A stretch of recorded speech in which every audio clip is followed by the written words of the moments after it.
chilly weather, why not put on a cardigan? That was the Cardigans. And for what it's worth, a lovely tune there. That's a joy. We should definitely talk like that more. XFM 104.9, Ricky Gervais, Steve Merchant, Karl Pilkington, alright? Alright. Yeah? Well, we got a jam-packed show today. We got so many we got more features than Carl's got on his face. which is about the same as Morph. Yeah. Very few. It's just really a head, isn't it? A little. That's where I've seen him before. More. On Take Heart. Yeah. We've got, Rockbusters. That's Have we? still going no strong. more feelings on that. No, but he's said he's gonna, buck his ideas up. We've got, chimpanzee that. Carl finds an amusing monkey or ape related story. We've got Carl in a film again. Right, excellent. Yeah, I've had a lot of great response from that, Carl, on the internet. It was my favourite thing we've done. People raving about that. So can we say what the film is this week? Excuse my French, we've got some bloody great music. Oh, pardonnez-moi. Wow, I don't know, I can't speak French. Well, I'll just give you a taste. We got Oasis, Cardigans, you just heard there. We got Lloyd Carl, we got a bit of Pretenders coming up, Eminem, Feeder, Coldplay, all the greats. Can I play you some TJ's Fan Club later? Yeah. What should we have now? Oasis. Go on, Yeah. Brilliant.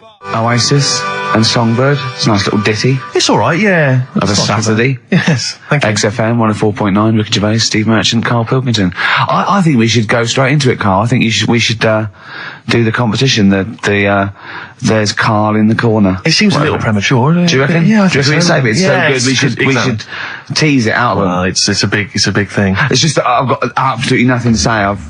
Sure. So I haven't really. Well, I mean, like often I know you all have spoken to Carl in the week. This week, for some reason, I've been speaking to him. Oh, right. I spoke briefly to him about Michael Jackson and the documentary. Yeah. Now, of course, I thought that was extraordinary. Amazing, I asked amazing Carl's piece of opinion. work. Yeah. And he didn't mention to me the fact that Michael Jackson likes to climb up in trees. No. He didn't mention anything about his bizarre relationship with children. He didn't mention anything about his obsessive billionaire spending sprees. Right. He didn't mention anything about the mannequins he has in his thing, or the fact that he drives around his sort of 7 hotel suites in Las Vegas in a little kind of old people's scooter.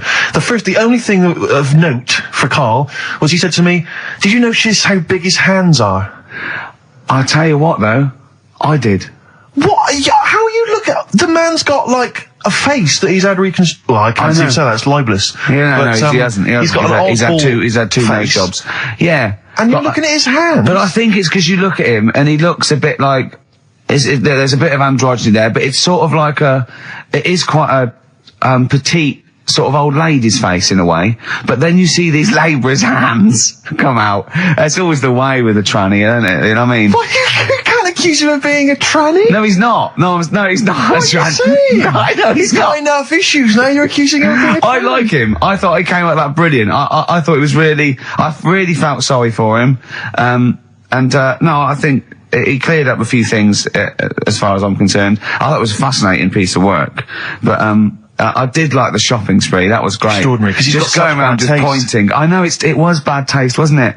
It was like one of those bizarre shops. Yeah. You know what I mean? There's anything, sort of a gift shop, but they're trying to make it look like Ming. But if it's sprayed gold. If he'd been living in a trailer park, he'd have been ordering, one of those porcelain dolls dressed like a Harley Davidson bike rider, or an Elvis commemorative plate. It was the kind of billionaire equivalent of that. But the hands were a giveaway.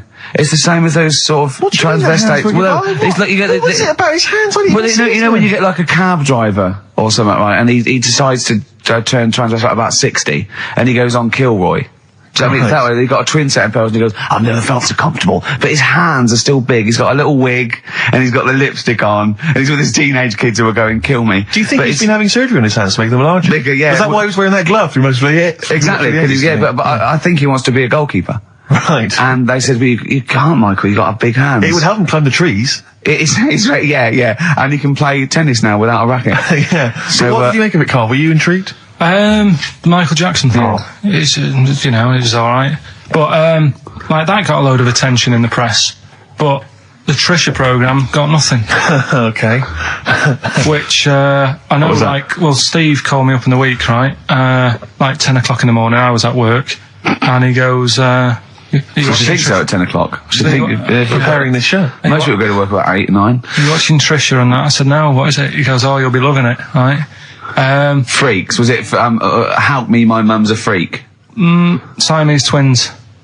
Right, so I couldn't watch it, but he said, it might be on again, because they repeat stuff on ITV2. Right. So I had my dinner late, right, instead of having it at like 1 o'clock like I normally do, Yeah. I had it at like 2:30, Yeah. sat in the office, put the telly on, ITV2, these Siamese twins. Did it blow your mind? It was amazing.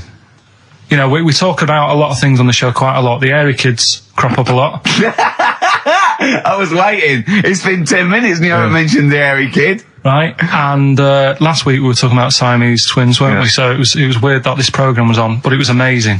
I mean, what I think you can't refer to them as Siamese twins. I think they're known as conjoined twins. Why? I think Siamese is maybe considered derogatory or as an old antiquated phrase. Yeah, I think it's because the first famous ones were actually from Siam. Right. And that doesn't exist anymore. No, it's conjoined, Carl. Yeah. Get the phrase right. But you think that if that's happened to you, that wouldn't be that sort of offensive. The names that you must get called. Right.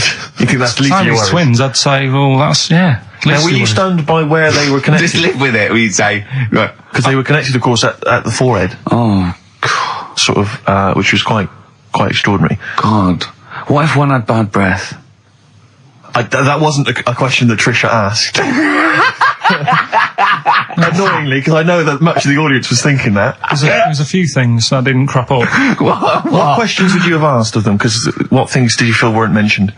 I'd love to just watch Carl watching amazing things. Exactly. Do you know what I mean? It's like early learning thing. Mouth slightly open. Yeah, some mouth slight open at a dribble, looking round to see if anyone else has seen it. You know, I hate that. Like when a cat sees a bird land on the balcony. Exactly. It can't believe it's luck. I'd probably say, how do you buy her a birthday present? A surprise gift, yeah. Because everything's ruined. Sure. Right? I'd probably ask... Yeah. Well, did you not think it was interesting that one of them had a boyfriend? Well, that was a bit weird, wasn't it? Uh-huh. But what was the other thing that I was thinking when I was watching it? I was thinking if one got into crime and that was sent to prison, Right. what would happen? How would you handle that? It's brilliant. It is brilliant. If a chimp could talk. And what was the other one? The other thing was, what did he talk about? Because it's not as if you can say, well, guess what I did today? Do you know what I mean? Yeah.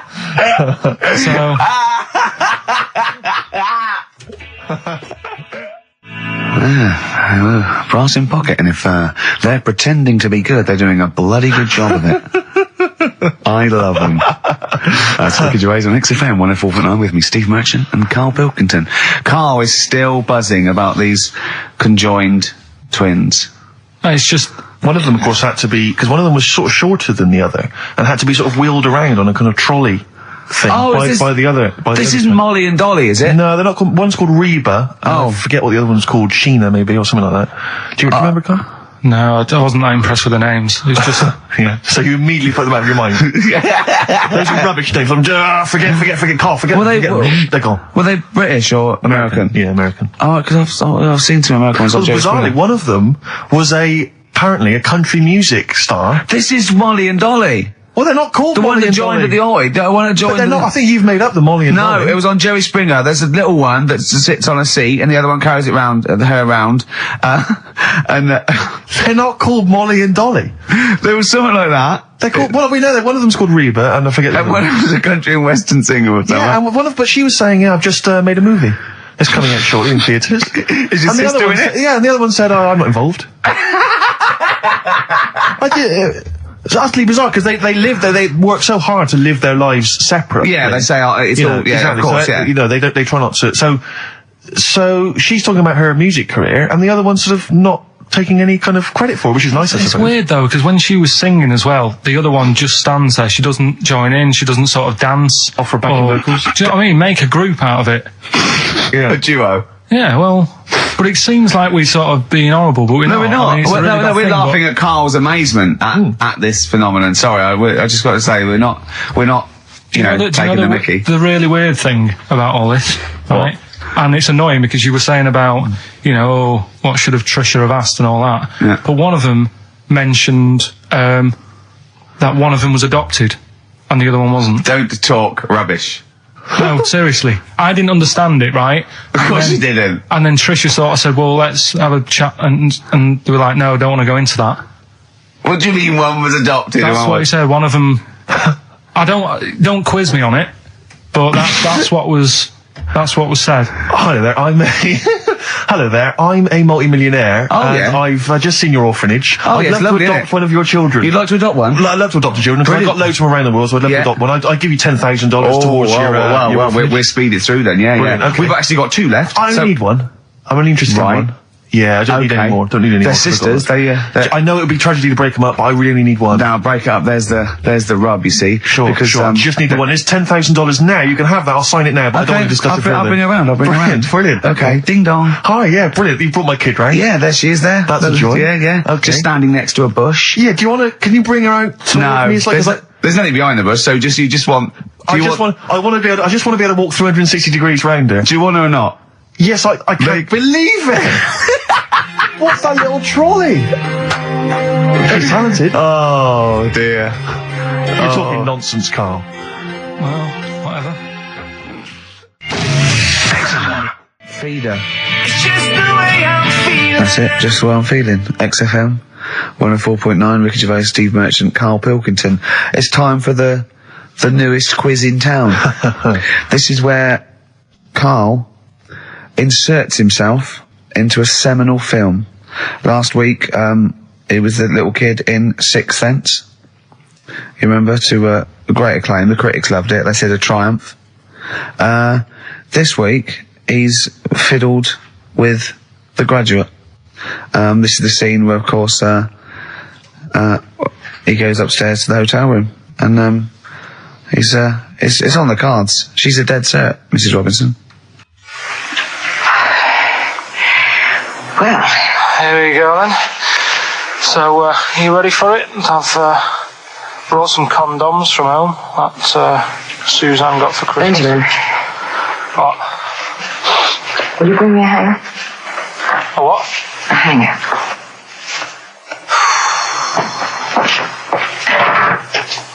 Tell you what, I've got wood. What? Just saying, I've got wood. I've got metal ones as well. What sort do you want? Either one would be fine. Alright. There you go.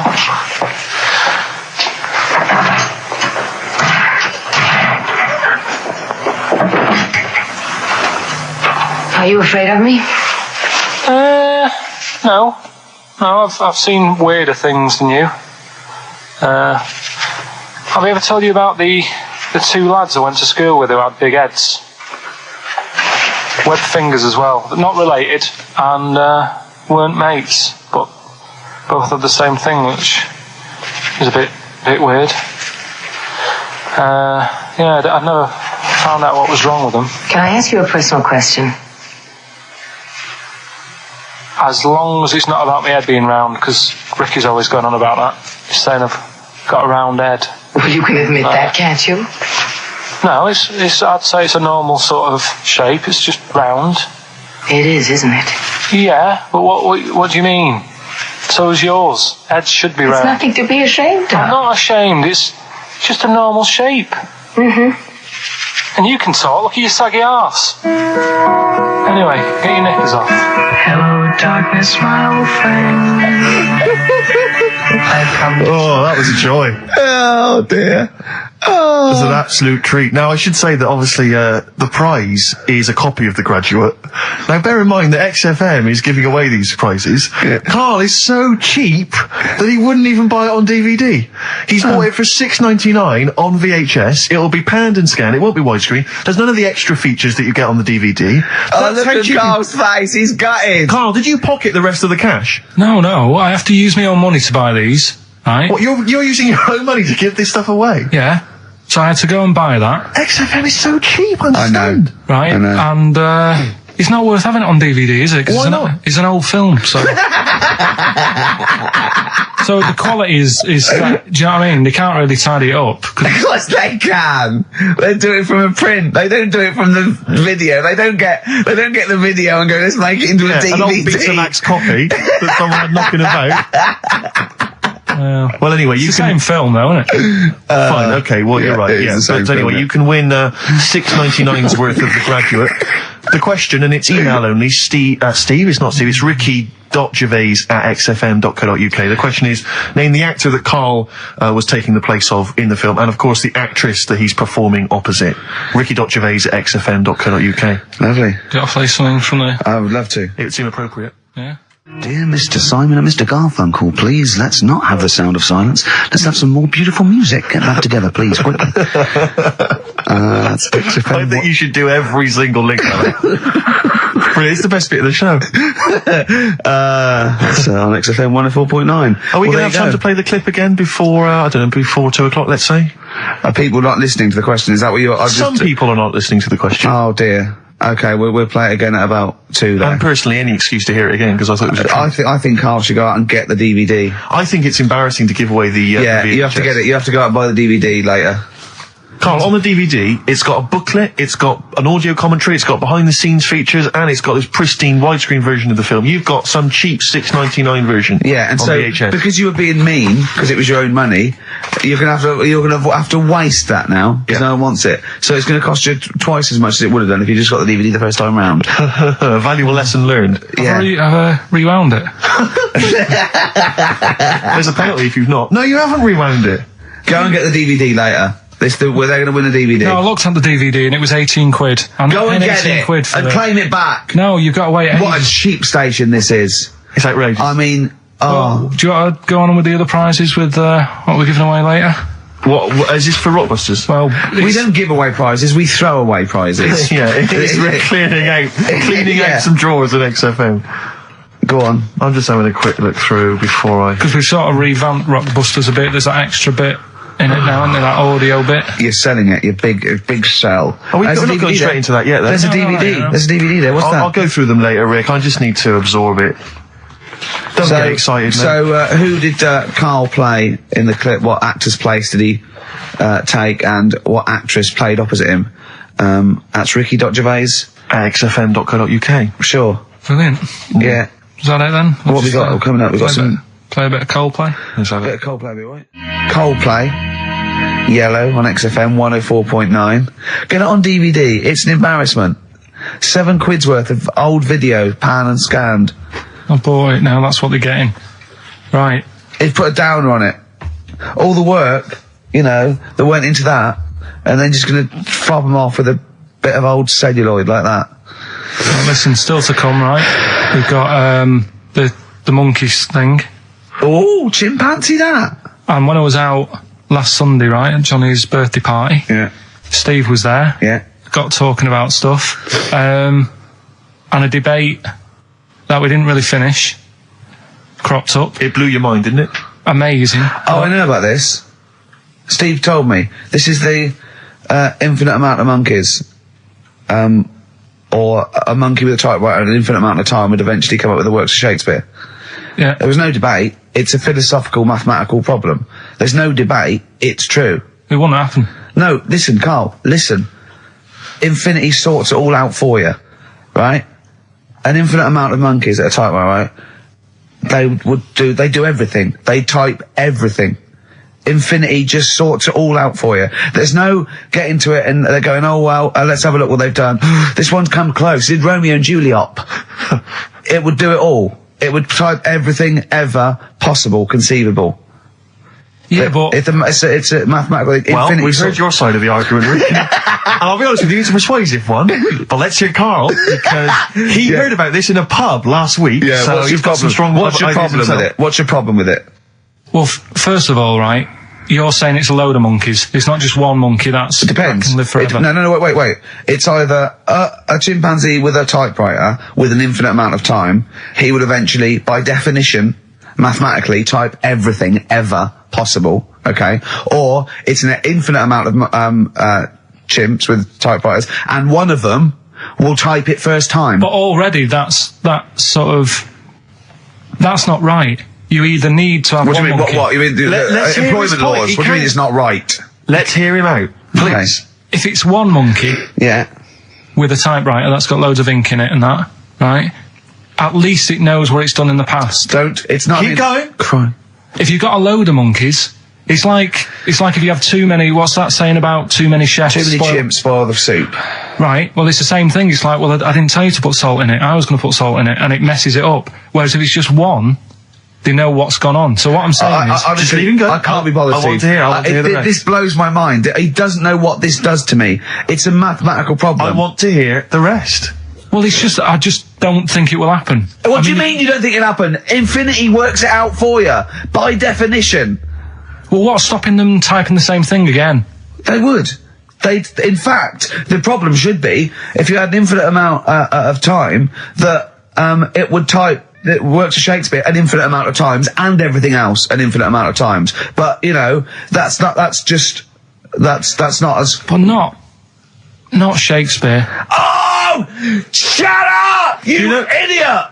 Rick, do you know what he said to me? I said to him, I explained it to him. I said, God. you've got an infinite number of monkeys, infinite number of typewriters. They will type the complete works of Shakespeare. He said, have they read Shakespeare? You're an idiot! Play a record. said, no, I'm not having this they're not doing conversation. it from I'm not memory. having it because it really, really winds me up. But you're saying they'll do it with no spelling errors. Well, they do it an infinite amount of times. And they do it wrong an infinite amount of times. And they spell, the last full stop, wrong an infinite amount of times. And they get one thing wrong in Hamlet wrong an infinite amount of times. They do everything an infinite amount of times. But are they going off a story that they've... Play a record, Carl, because I'm gonna knock you out! I'm just saying... Shut up! Do they know the story? Oh, They're monkeys! Oh, Christ. No, Right, okay. Lloyd Cole, she's a girl and I'm a man. Good that, innit? On XFM, 104.9, Ricky Gervais, Steve Merchant, Karl Pilkington. As ever, Rick, there's always someone who steps in to defend Carl. Okay, what is the defence? What is the defence? Here's an email from Scott Coomer. He says, Carl is actually right. I've got an A-level in statistics and probability. It doesn't matter how long they have and how many monkeys you have. You cannot guarantee they would type the complete works of Shakespeare. Infinity makes it probable they would get it right, but not definite. Yeah. Well, yeah. Yeah. That's what I was saying. No, you weren't saying, Carl. You don't understand it. Infinity sort of sorts it out. But if they do anything, they nearly do everything, won't they? No, I mean, they'll give it a good shot. No, that's not the point. But the I'd point be is surprised if they did one page right. Right, listen. It's not to do with consciousness. It's not to do with them aiming. They are just bashing away at the keyboard. It's like they're used to show that there isn't consciousness. They chose the chimpanzee because it can type, presumably, hit the keyboard. It's because they hadn't come across you at the time. Yeah. It's to take out thought out of it. It's to take out reason and trying, right? It's just random. They're saying that if you typed enough things, if the computer was left typing everything, if you left it for an infinite amount of time, and they chose Shakespeare because there is meaning behind it, and it's difficult to get it exactly right, to show you that Infinity would come up with it's not just Shakespeare, it's every novel. It's everything. Fairly eloquent there from Gervais. A quick riposte, please, from Karl Pilkington. No, I'm just saying, what I don't understand, if it hasn't read it, then how does it know where it's going? Listen, right, listen, right, Can I just explain to people, right? Some people have said, why are you cruel to Carl? He drives me mental with things like that. What do you mean, well? Let me just take a breather. How do I do your editing? He keeps coming in the week. You know that I work here properly, in the week, don't I? Yeah, I've got a proper job, should be 9 to 5, but I normally get in at about 8 o'clock and work. A lot of people getting 8 o'clock. Working hard, trying to do my job. 3 times this week, I've been rushing around. I walked past my little studio. He's sat in there, alright? Now, because I've got this sort of job, I can get away with it. I said to him, if I was a doctor, would he keep coming to me practice? If you were a doctor, there'd be severe problems with the NHS. Imagine that.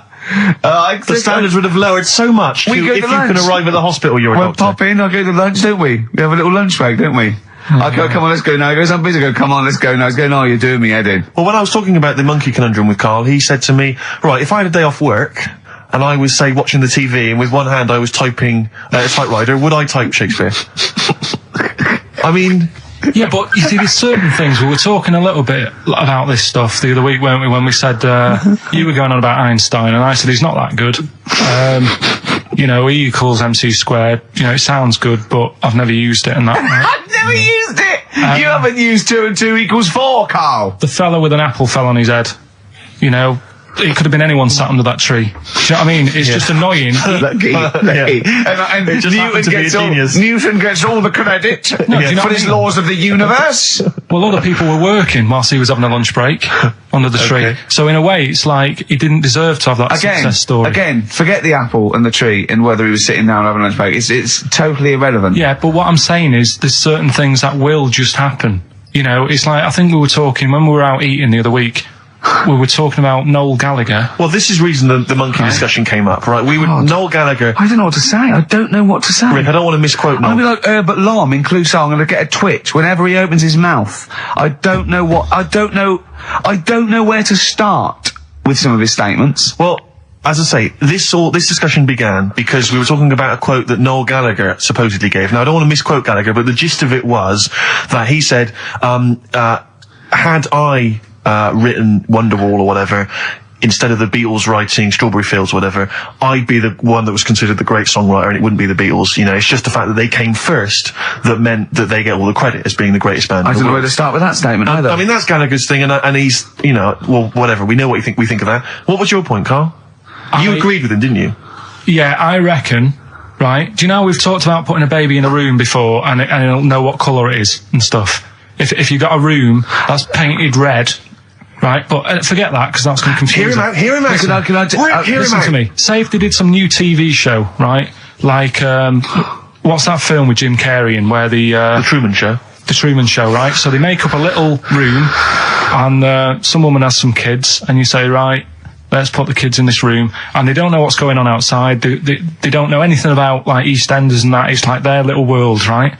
They don't know anything that's gone on. How could a child survive without EastEnders? Right, listen. So he's sat in the room, right? And then when they're all asleep, right, Wait for this bit. someone Have you heard this? Yeah, bit? wait for this bit. They're all in a room. Yeah. They're asleep. Yeah. someone pops in, puts a guitar next to the bed, right? Nips off out again. They wake up in the morning, and one of them goes, "What's this?" They don't even know it's a guitar because they've never seen one, right? They're talking English though. Yeah, We just left guitar out of the vocabulary. right. So There's plenty more to come. one of them will pick it up and they'll go, "I don't know what it is," and they'll start strumming. They'll go, "That sounds good, doesn't it?" Give them a few weeks, they could come up with "Hey Jude." Whereas, typing Shakespeare, a monkey that can't even spell, I see that. Listen, I'll call you can't answer it. Can't I answer might it. come with you, Rick, if that's all right. Okay, we've got to sort out that Christmas special as well. Yeah, no, sure. Alright, I'll see you later. I'm shooting off then as well. Cheers, Carl. Flaming Lips. Yoshimi battles the Pink Robots on XFM 104.9. Before the ad break, Steve Miller Band, Fly Like an Eagle. Great track. Lovely to hear that. Brilliant track. We're not scared of playing that sort of stuff, are we? Indeed. We've got some great... I think we're underestimated here. People think we're just like, two guys and a buffoon in a room. But we're so much more than that. We try and put together a whole package for them, don't we? For their Saturday afternoon listening pleasure. If there was an infinite number of us three in an infinite number of studios, broadcasting for an infinite number of shows, would we ever do anything half decent? Yeah, we eventually... Would we ultimately come up with something quite good? What was that email that you were laughing at? I can, it's too rude. What does it say? It's too nasty. Oh, God, give me the gist of it. The gist of it was that it would mean that if there was that infinite number of monkeys, eventually, besides the fact that they would type the complete works of Shakespeare, they would also type the sentence, "Karl Pilkington is a genius." But the email also said it would also type, "Ricky Gervais is I can't say the word, but I know. Yeah. But a number of times they type it and write, "Karl Pilkington is a genius," and Ricky Gervais is a cund. Exactly. Yeah, that would be there a lot. Yeah. Before we carry on with anything, I should just tell you, we're on the subject of emails. There's one emailer we're always looking forward to hearing from. Richie Anderson! Dicky Docky Doo! Richard Anderson, thanks for emailing. He's my biggest fan. He's now. one of the biggest fans. He absolutely loves me. But not afraid to offer some constructive criticism. Go on, That's the what's he great said? thing about Dickie. And from Anders this week, he says, "Ricky, I'm lazy, I talk nonsense, I'm badly organised, and I believe in ghosts. Can I have a job working on your show?"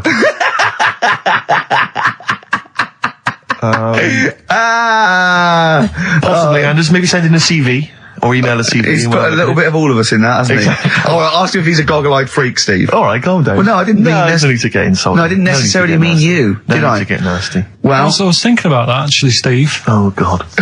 Just talking of the old... What? What? Talking of the what? No, Do you know, like... This better be good. No, you don't have that many girlfriends and that. What do you mean? Carl, why are we on this? I was defending you in the whole monkey discussion. Come on, what's your point? What's your point? What's your point? No, what's the point? What's the point? I just was thinking... If there was an infinite number of Steves?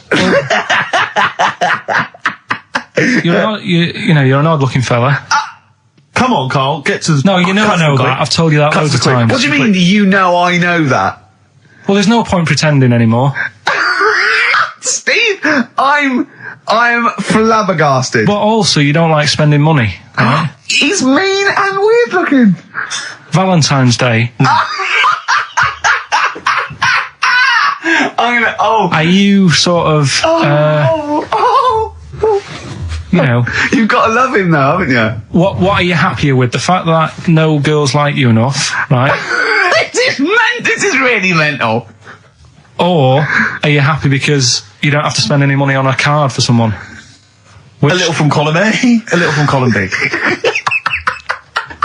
Right, let's have more monkey news. What have we got? No, we've got so much to get into this show. Insults. We don't need the insults. I think we've got enough. We don't need the insults. Yeah, there's no more insults. No more insults. What angers me with Carl is he's been planning that. No, I haven't. I was thinking about it on the way in because Valentine's Day is coming up and I'm not a big fan of it. Condoms? You bought your girlfriend a box of condoms for Christmas. I don't think you can have a go at me. To be fair. No, but I don't just treat her on Valentine's. I'm always... Do you know what I mean? You don't even treat her on Valentine's. You don't even treat her at Christmas or on her birthday. When do you treat her? Hang on a minute. Wait a cotton picking minute there. Oh, why I order. Wait a minute. What was that? Tiffany dog. I treat your girlfriend better than you, and I've only met her twice. I took her out last night and she enjoyed herself. Where'd you go? Until she had to write the check. Where'd you go? Where'd you go? To a chippy. A really... No. Play a record! Is it a chippy? No, a really quality one. Right. Oh, God! Under a fiver for two. Oh, nice lots. wrapping. Not newspaper, greaseproof paper. And bread. Ash, and sometimes on XFM 104.9 on Ricky Gervais with me, Steve Merchant and Karl Pilkington. Right. We've got so much to get through. Alright. London's shit, innit? Sorry. I shouldn't swear. On air, my studio. Never swear on an on-air studio. Yeah. Apologies. Not really swearing, is it? I'll tell you what swearing is. Yeah, Graduate. You're going to play that again and give a winner. Give a winner. Well, let's hear it. So it's Karl Pilkington featuring in The Graduate. Yeah. Yeah. Well, Here we go then. So, you ready for it? I've brought some condoms from home that Suzanne got for Christmas. Benjamin, What? will you bring me a hanger? A what? A hanger.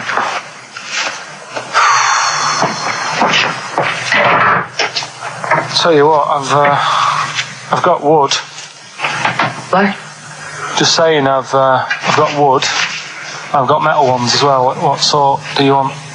Either one would be fine. All right. There you go.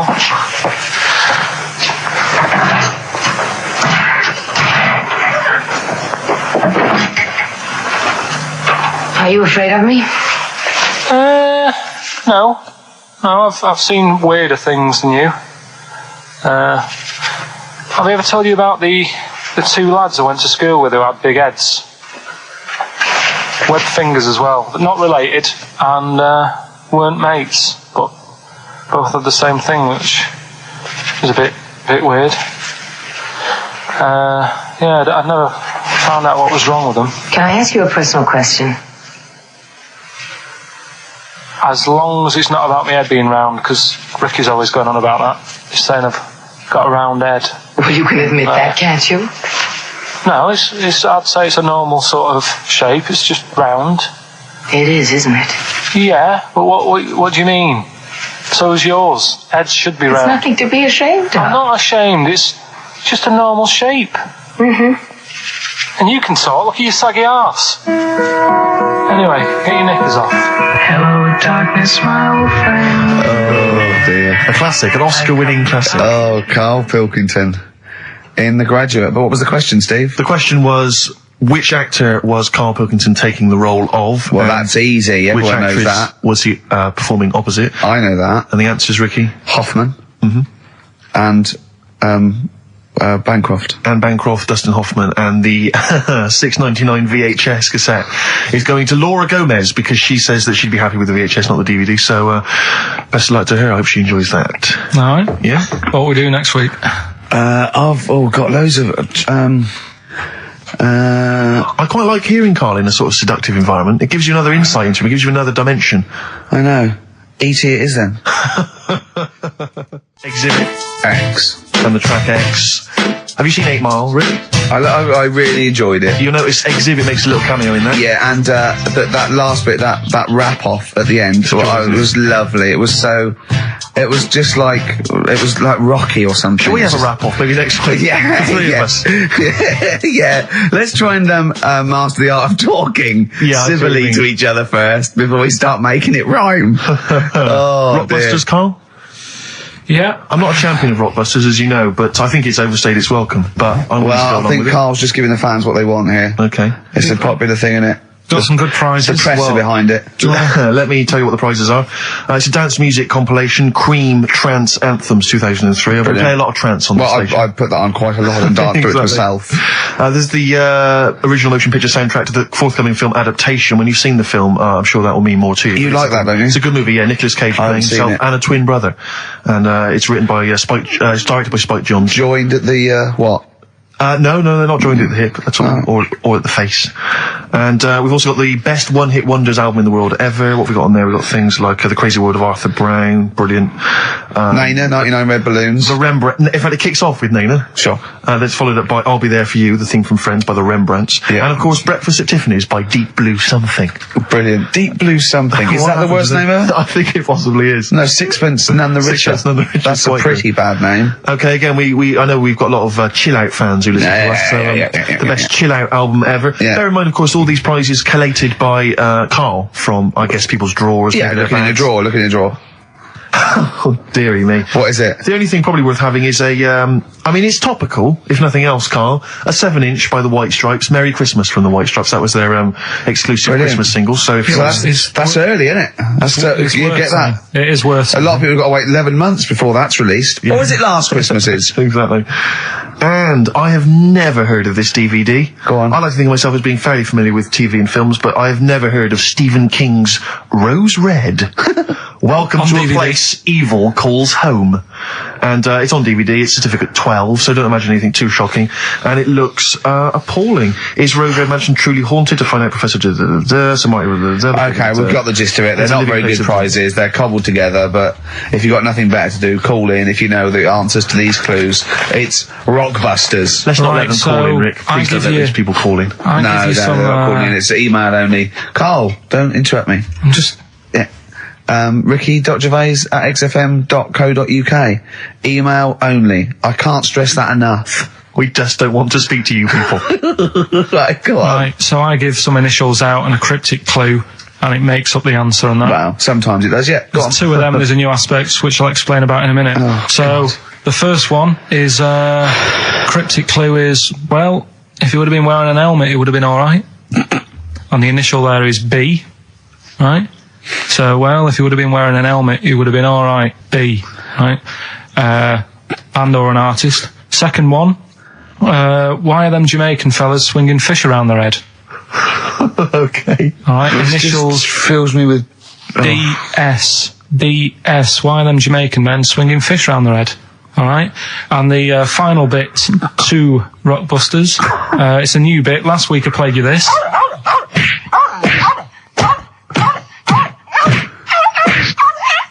His face goes along with it. That's someone beating up a dog. That was Smack My Bitch Up, right? So here's some sound effects and that, and they make up a song.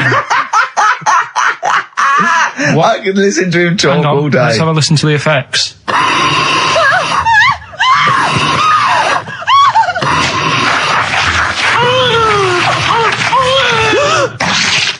That's terrifying. Right, I told you not to play that one. It's rubbish. No one will get that. Well, we'll see. I heard that. I can't always say one thing. I said it's rubbish. No one will get it.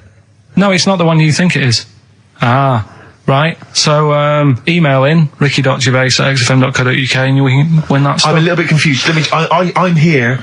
I've heard what you're saying. We've discussed this in the past. I don't know what's happening. What's that?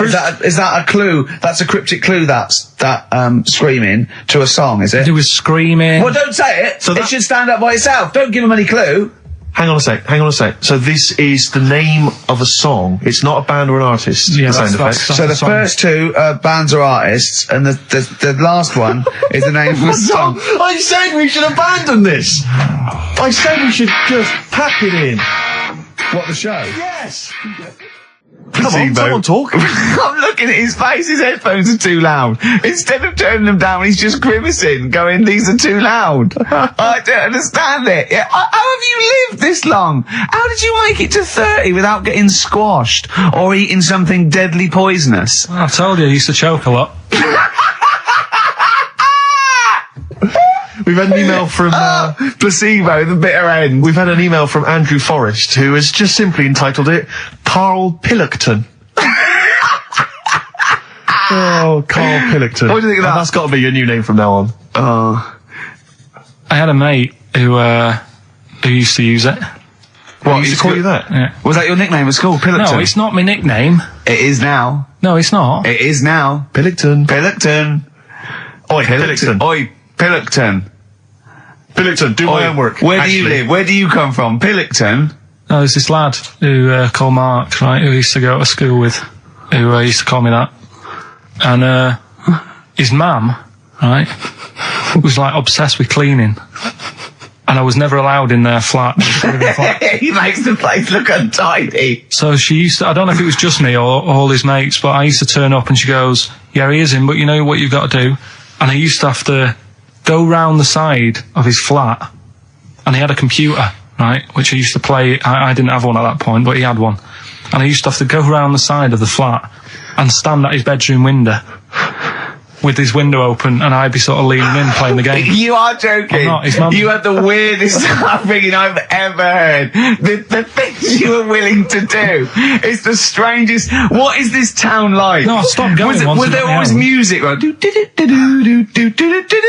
there's the horse in the house there. Oh, look at these two kids with big heads and webbed feet. All right, Ronnie. All right, Reggie. What was it like? She was obsessed. It is like you've grown up in a cartoon made for children. Yeah. No, his mum was really obsessed with cleaning. When Can I play it through his window? I used to, Mrs. Ramsbottom, can I play it through Mark's window? Aye, you know what you have to do. she used to be up till about 3 in the morning. Pilkington again. Have you washed your hands? What up till 3 in the morning? She Washing. used to be up doing the tiles in the kitchen. Washing until 3 in the morning. It was at 3 in the morning. And for ages and ages, that saying that out on the tiles, I used to think that came from, like, his mum. Because she was out, like, cleaning them late. So, till I was about 13, I thought that saying, out late, on the tiles, Yeah. was... And now you're not confused by anything. Well... There's no misunderstandings in your life now, is there? So what was he allowed to walk in and out of the house, was he? Oh, he was alright, and he used to come round to ours a lot, and my mum used to get these pies from Hagenbach's, right? So... I don't know what that is. It's at that bakery where they used to chuck the cakes out the back, I'll tell you about. Yeah. And Oh, he when used to you come at round. 6, you at 6. He loved it, but I could never go round to theirs, or if I did, it was like, well, yeah, he is in, and I'd go, alright, and then I'd walk round the side of the flat. Stand outside.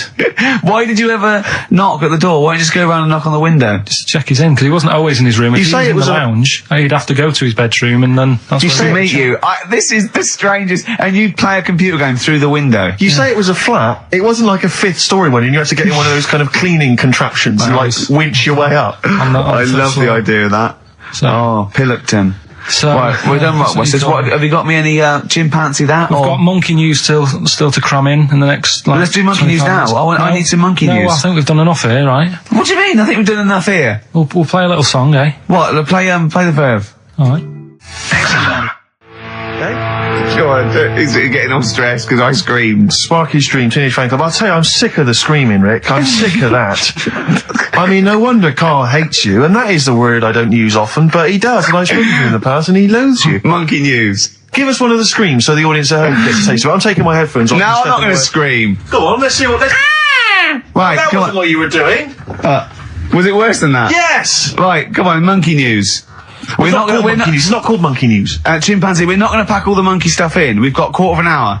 What other show can say that? Yeah. We're not going to pack in all the monkey news. We've got 15 minutes where we can't get all the monkey information in. Right, come on. Well, you're going to love this one. Go on. Let's have the jingle.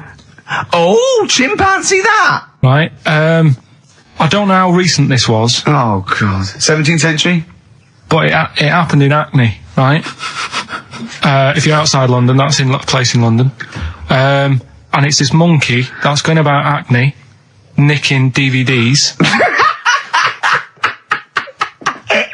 Even the monkey didn't go for videos. Even the monkey knew, well, there's no point getting on VHS. The Roger on VHS. You're having it. Throw it back. Right, and there's a girl called Lisa who works in our office here, right, and I mentioned it to her because she lives in Hackney. I said, you familiar with this? And she said, oh, I remember something about it, which annoyed me. The fact that a monkey's running riot, but she didn't know the full story, and she lives there. What do you mean a monkey? Do you mean a chimpanzee? Or a monkey? I don't know, is he a zoo in Hackney? Is he a zoo there? I don't know what sort it was. But it was like... Is there a zoo in Hackney? I don't know. That's what I was asking. So, right, get on with the story. So anyway, it's been robbing stuff. And the other bit that really puzzled me, right, is the fact that... And you're not easily puzzled by monkey news? They took fingerprints. What do you think about that? Well, they took fingerprints, presumably because they didn't know it was a monkey to start with. No, they did. They saw it, nicking stuff, and they said, get fingerprints. So that means there's more than just one doing it. I'm going to have a heart. He had to fax them to Interpol. Yeah. We know that is. Yeah. It's Brian the monkey. Yeah. So sorry, I don't understand. He was stealing DVDs, specifically DVDs. DVDs, I think it said watches and stuff. What, breaking into homes? Yeah, in Hackney. Maybe. Are you sure it wasn't a kid with a mask on? No, seriously. How was he breaking into homes?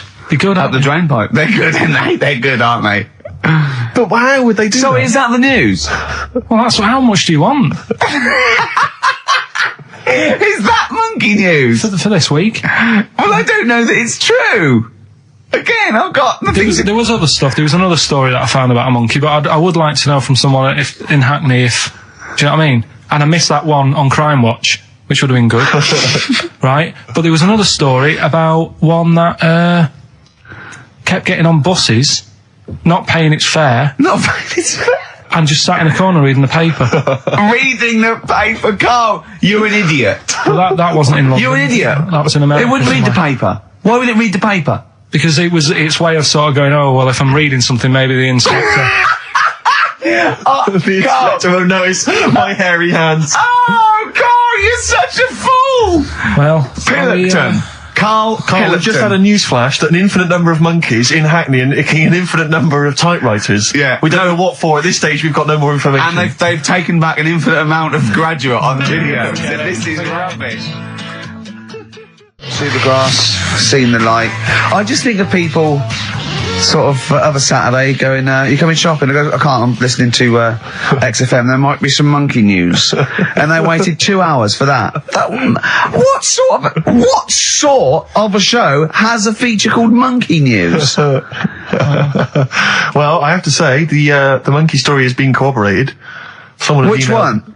Well, this one, it says, police in Britain this week are on the lookout for a very different kind of burglar. A chimpanzee who has been sighted breaking into a house in Hackney, stealing a mobile phone and leaving. The chimp is also the prime suspect in a break and entry in a nearby house where part of a radio was taken. One policeman stated that it might have been trained to steal, but a monkey's not going to think, that's a mobile phone, I'll just have that. Look at Carl's face. Yeah. Fact. That's fact. So, Rockbusters then. Yeah. Get these out of the way, we're running out of time now. I have to say now that we've had no answers that have attempted even to guess all three. Right, you see, that's because you're an idiot. Right, okay, right, do the questions and the answers, and if I think that it's either too hard or ungettable because it's stupid, we're binning it. Alright. I thought we'd already been. I'm annoyed that... Right, come on, do it quickly. The first one was, well, if he would have been wearing an helmet, he would have been alright. Right, what's the answer? That was B. What's the answer? Busted. Right, that works. All right. That's fair enough. Did anyone get that? I assume some people got... No. People have given up, Rick. People aren't even bothering to contribute. Right, what's the next one? They've just ignored it like it never happened. Busted. Second Busted. one. Busted. Why are them Jamaican men swinging fish around their head? Go on. That was DS. Yeah. 70s band, Trout Spinners.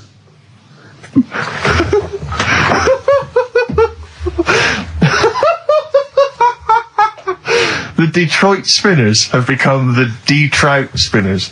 Yeah. Okay. Brilliant. And then the final bit, I play you some effects. They went like this. Let's hear this. It's terrifying, Carl. It's sinister.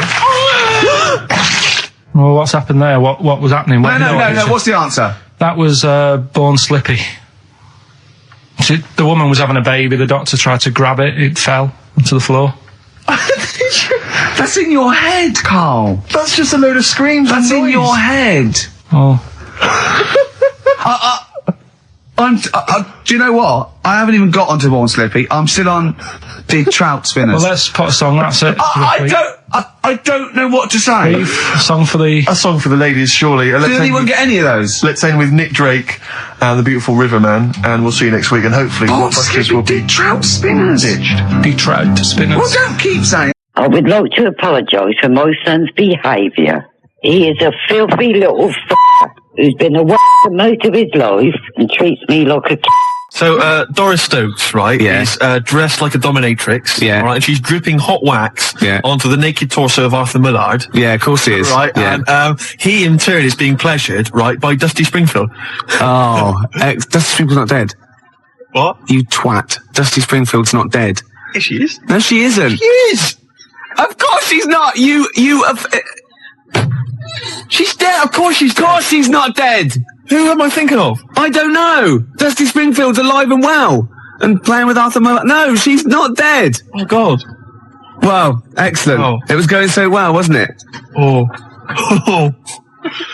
I like the bit up until then, though. Yeah. I like the idea of her and Mallard. Well, that's all true. In a farm. We can't do that anyway. Still can see you can't do that on the radio, talking about that sort of thing. I think I'll tell you what, though. If we're going to pick on a dead person, why pick Doris Stokes? I don't know. The one dead person you don't pick. I know.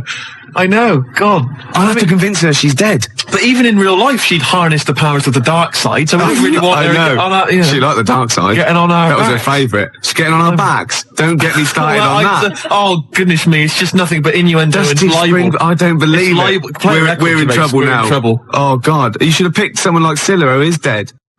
Muff Shandy says turn it up. Earplugs are gay. Earplugs are gay. Hear what I say now. Earplugs are gay. Get them out the way now. Feel the need to make them bleed. My brain needs noise to speak. Mother. The new single by Muff Shandy, Earplugs are gay. And the bloke with the gimp mask and the umbrella said, Doris, even though I'm not doing that. We're leaving it. We're leaving it. Go on, sorry. I was talking to my parents on the phone the other day, and I started swearing, and I've never done this before, and it's a terrible thing because I've crossed this barrier now, across this line, which previously for 23 odd years I'd managed to sort of stay the right side of. Yeah. I'm talking to my mum, and she mentions to me that I'm going to lose a lot of money. I don't want to go into it, but I'm going to lose a lot of money. And she told me how much. It was £5,000 or something. She went, I went, effing hell. Obviously, I said the real thing. Yeah. Effing hell. She just stopped. She just went, pardon me? And I thought, what have I done? I thought, I can't explain myself, because she didn't know that I knew those words. So I just said, that's a lot of money. That got you out of it. That got me out of it. Yeah. But you know what I mean? That crossing that step. Yeah. It's quite a terrible thing. It's like, I look forward to the day when I can bring a girl home and say, look, I do know about sex. And twat. No, you can't. But when I was a kid and I first went to senior school, I started to learn all these swear words that I didn't know. Of course you can say the word twat. Right. You're not meant to. I started learning all these swear words, and I went home and I started using the word twat. I just thought it was a slightly stronger version of twit. Yeah, You know, yeah. Just it's a bit tougher for some reason. Yeah. And so I used to go around saying that, and I'd go, my sister would say, stop ruining my Lego, and I go, you twat. Yeah. And, make your bed, Steve. No, you twat. I'd say to my mum, right? And I didn't realise what it meant. Right. And my dad, right, he didn't really know much about swear words, so he started using it as well. He started going, oh, you twat, Steve. And, do you want to clean the bath? No, you twat. And we just started using it all the time, right? Yeah. So then at school, Mark Johnson told me what it meant, Yeah. right? Obviously I'm stunned. I'm thinking I can't go around calling my mum a twat. Yeah. So I just stopped using it. Yeah. Like that, just stop using it. But I didn't have the guts to tell my dad what it meant. Oh no. So he carries on using it, and to this day, we were driving along, he'll say, to my mum, Elaine, watch where you're going, you twat, you great big twat. And I just want to say to him, Dad, don't say that to my mum, because she knows what it means. Oh, no, But really? She's not going to say to him, Oh God. Ron, would you stop saying that word? Because Yeah. Same thing happened to me. My dad still says fouch. does he? Yeah. Oh, Felchin, talking of that, right, it's Doris Stokes. Yeah. She's got this huge... 4 sailors Four and a sailors. big bucket and like a weight. Well, that's it, Steve.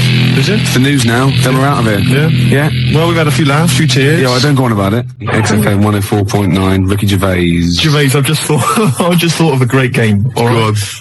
Emma, who helps us out here, she's just brought in a couple of beers for us. Yeah. All right. And I know you We're have going to drink them after the show because I do not drive the desk and drink. Absolutely. Yeah. Anyway, okay, don't pick it up. Okay, right. Because the thing is, there's a picture, all right, Right. on the bottle, which I don't think you've seen it yet. Have No. you? Right. And I guarantee, if I turn this bottle round, you're going to start. Yeah, this is good radio, isn't it? You're going to start laughing when you see this picture. Right. Now, before I turn it around, right, hopefully you will laugh spontaneously. Yeah. It's a new competition, all right? You Right. can fax us in pictures. You can send pictures in the post, all right? Yeah. Any picture which I can then, during the show, hold up and show to Gervais. If he laughs spontaneously, you'll win a gift. You'll win a prize. That's a great competition, Isn't Gervais. it? And great radio. And great radio. They'll be laughing at the picture at home, won't they? Exactly. They'll be going, no wonder he laughed. Look at that. Well, all right, there's simple things like that which don't work. But the point is... Yeah. The point is, right... You'll still try. Okay.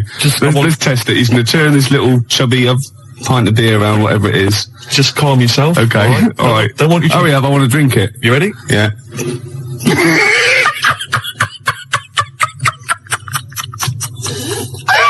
All right, play a record, Gervais. Oh, God.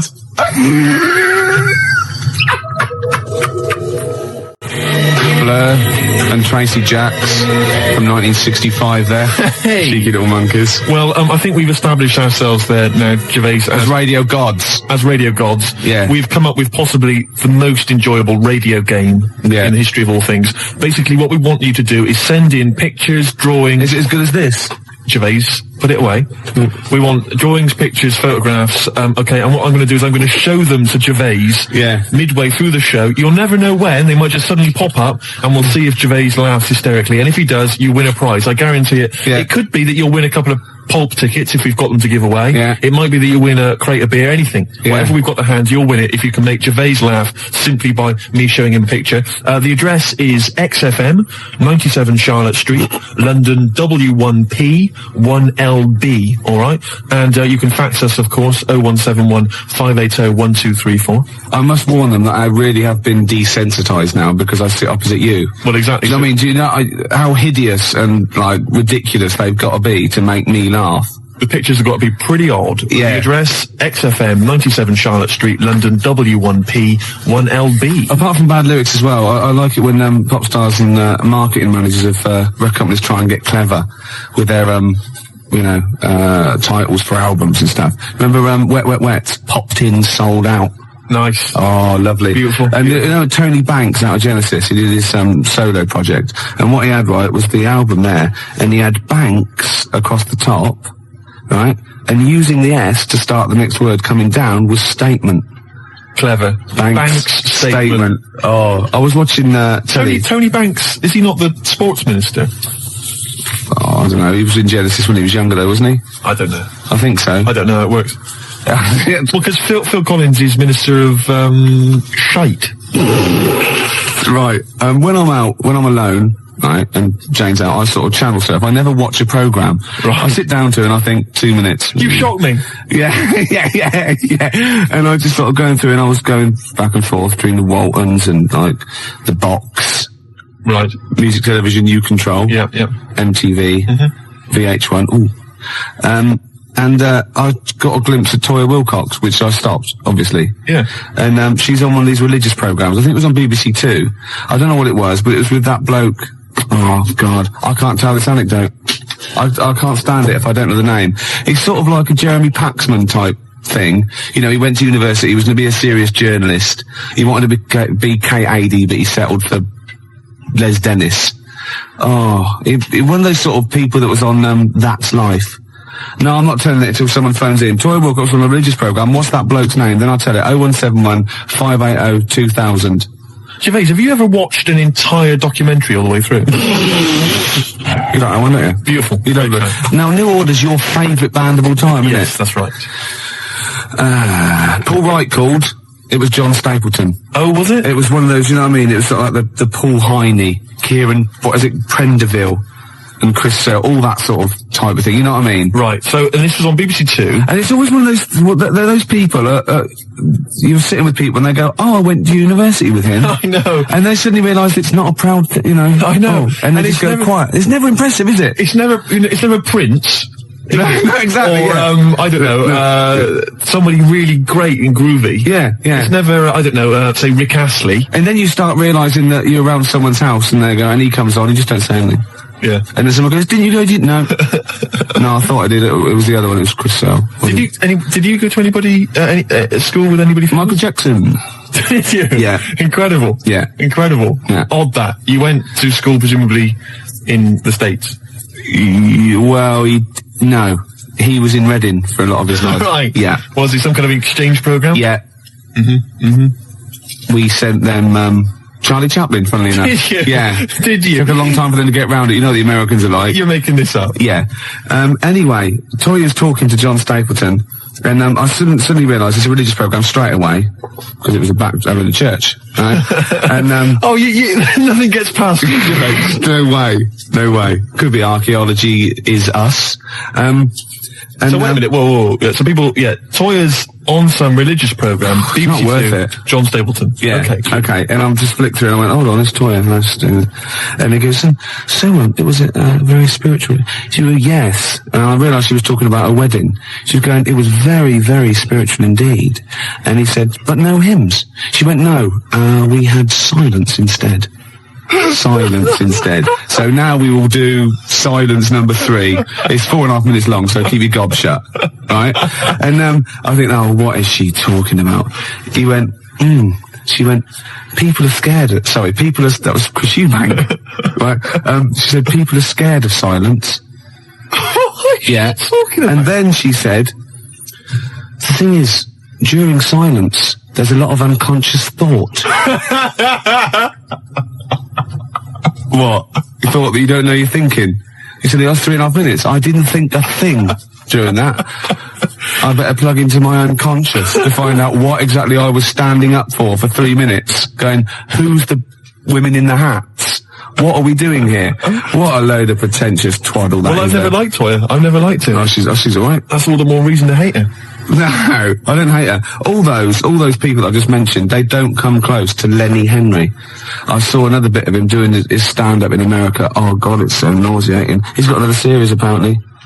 Does anyone like Lenny Henry? Oh, well, obviously. It's a massive star. Does anyone listening to this show really like Lenny Henry? Yeah. Or is there anyone that annoys me more than Lenny Henry? I should answer that one, shouldn't I? Yes. Do I win a prize? I think what you want to do there is you want to speak correctly. It's another simple thing, Gervais, which will help you out in your radio career. Oh no, I'm a swerve driver. That's 3 minutes 41. I've got to pick one. 7 minutes to news. Gervais, whoa. Before you move on, can I just tell you, because you know we talked about celebrities and going to school with celebrities and things. Yeah. I have a very famous second cousin. Really? Yeah, I'm going to tell you who it is in a minute. Really? Yeah. And I've got the best joke in the world. Have you? I should have been trailing that. That'd have kept them on their tender hooks. Why are they sitting on tender hooks? So we've got... What are tender hooks? I think it's tenter hooks. I don't know what they are, but I don't think it's... What? Oh, okay. 0171. Who annoys me more than Lenny Henry? No one. You've won that one. So don't bother phoning in. But who annoys you, the listener, more than Lenny Henry? Yeah. Oh, that's a good one. Clever. Because then it's thrown it to them. Yeah, and it's their simple. opinion. Oh! Simple thing. Excellent. I noticed again you didn't bother to give the whole phone number. What did I say? You actually just said 0171. It used to be, as I recall, 0171580, which is about half of it, but no, just 0171 now. Oh, swerved over. XFM 104.9, Ricky Gervais Show. Well, it's nearly over, but I have got a great joke, and we've got a simple rule here. You only have to tell a joke on air if it's about going into a pub. That's right. Okay, you ready? Go on. Penguin goes into a pub, goes up to the bar, and says to the barman, "Have you seen my dad in here?" And he goes, "I don't know, what's he look like?"